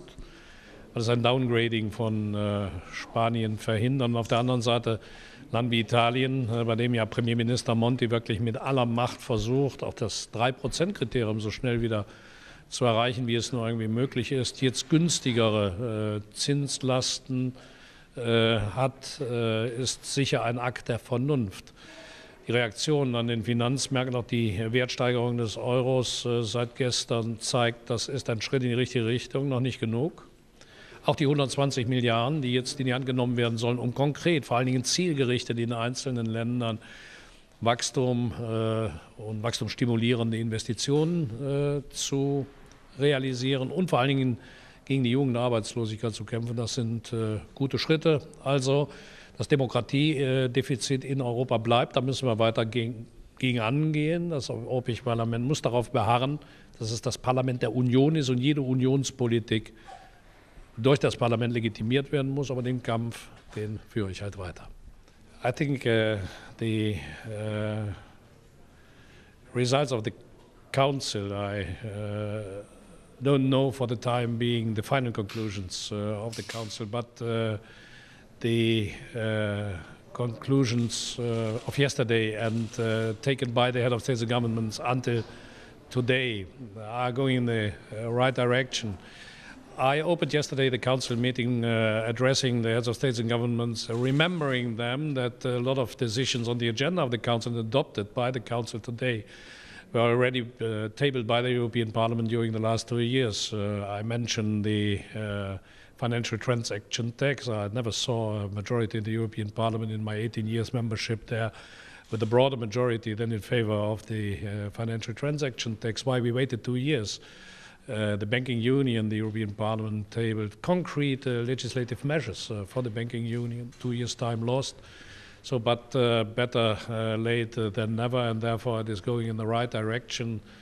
What the heads of states and government decided about the stability mechanism is going in the right direction. The direct financing of Spanish banking system is a right step because it is avoiding the inclusion of 100 billion sovereign debt in the budget of Spain as a state, which would have the effect of an immediate downgrading of Spain and higher risk to be refinanced on the so-called markets, would immediately push the spreads for Spain. Therefore, what was decided for Italy and for Spain is meaningful, and it is going in the direction of a banking license for the stability mechanism, proposal of the European Parliament since a long time. I think the democratic deficits, the attempt of some of the member states to exclude the European Parliament must remain on the agenda. I fight against. I will continue to fight against. One step taken yesterday is also a step in the right direction. 120 billion for immediate investment in growth and employment, especially for some countries where the unemployment of young people is enormous, is very necessary and a good step. Last conclusion, I hope that the announcement of the head of states and government for an ambitious European budget in the next 7 years will be taken serious and that we can finalize the negotiation until the end of the year.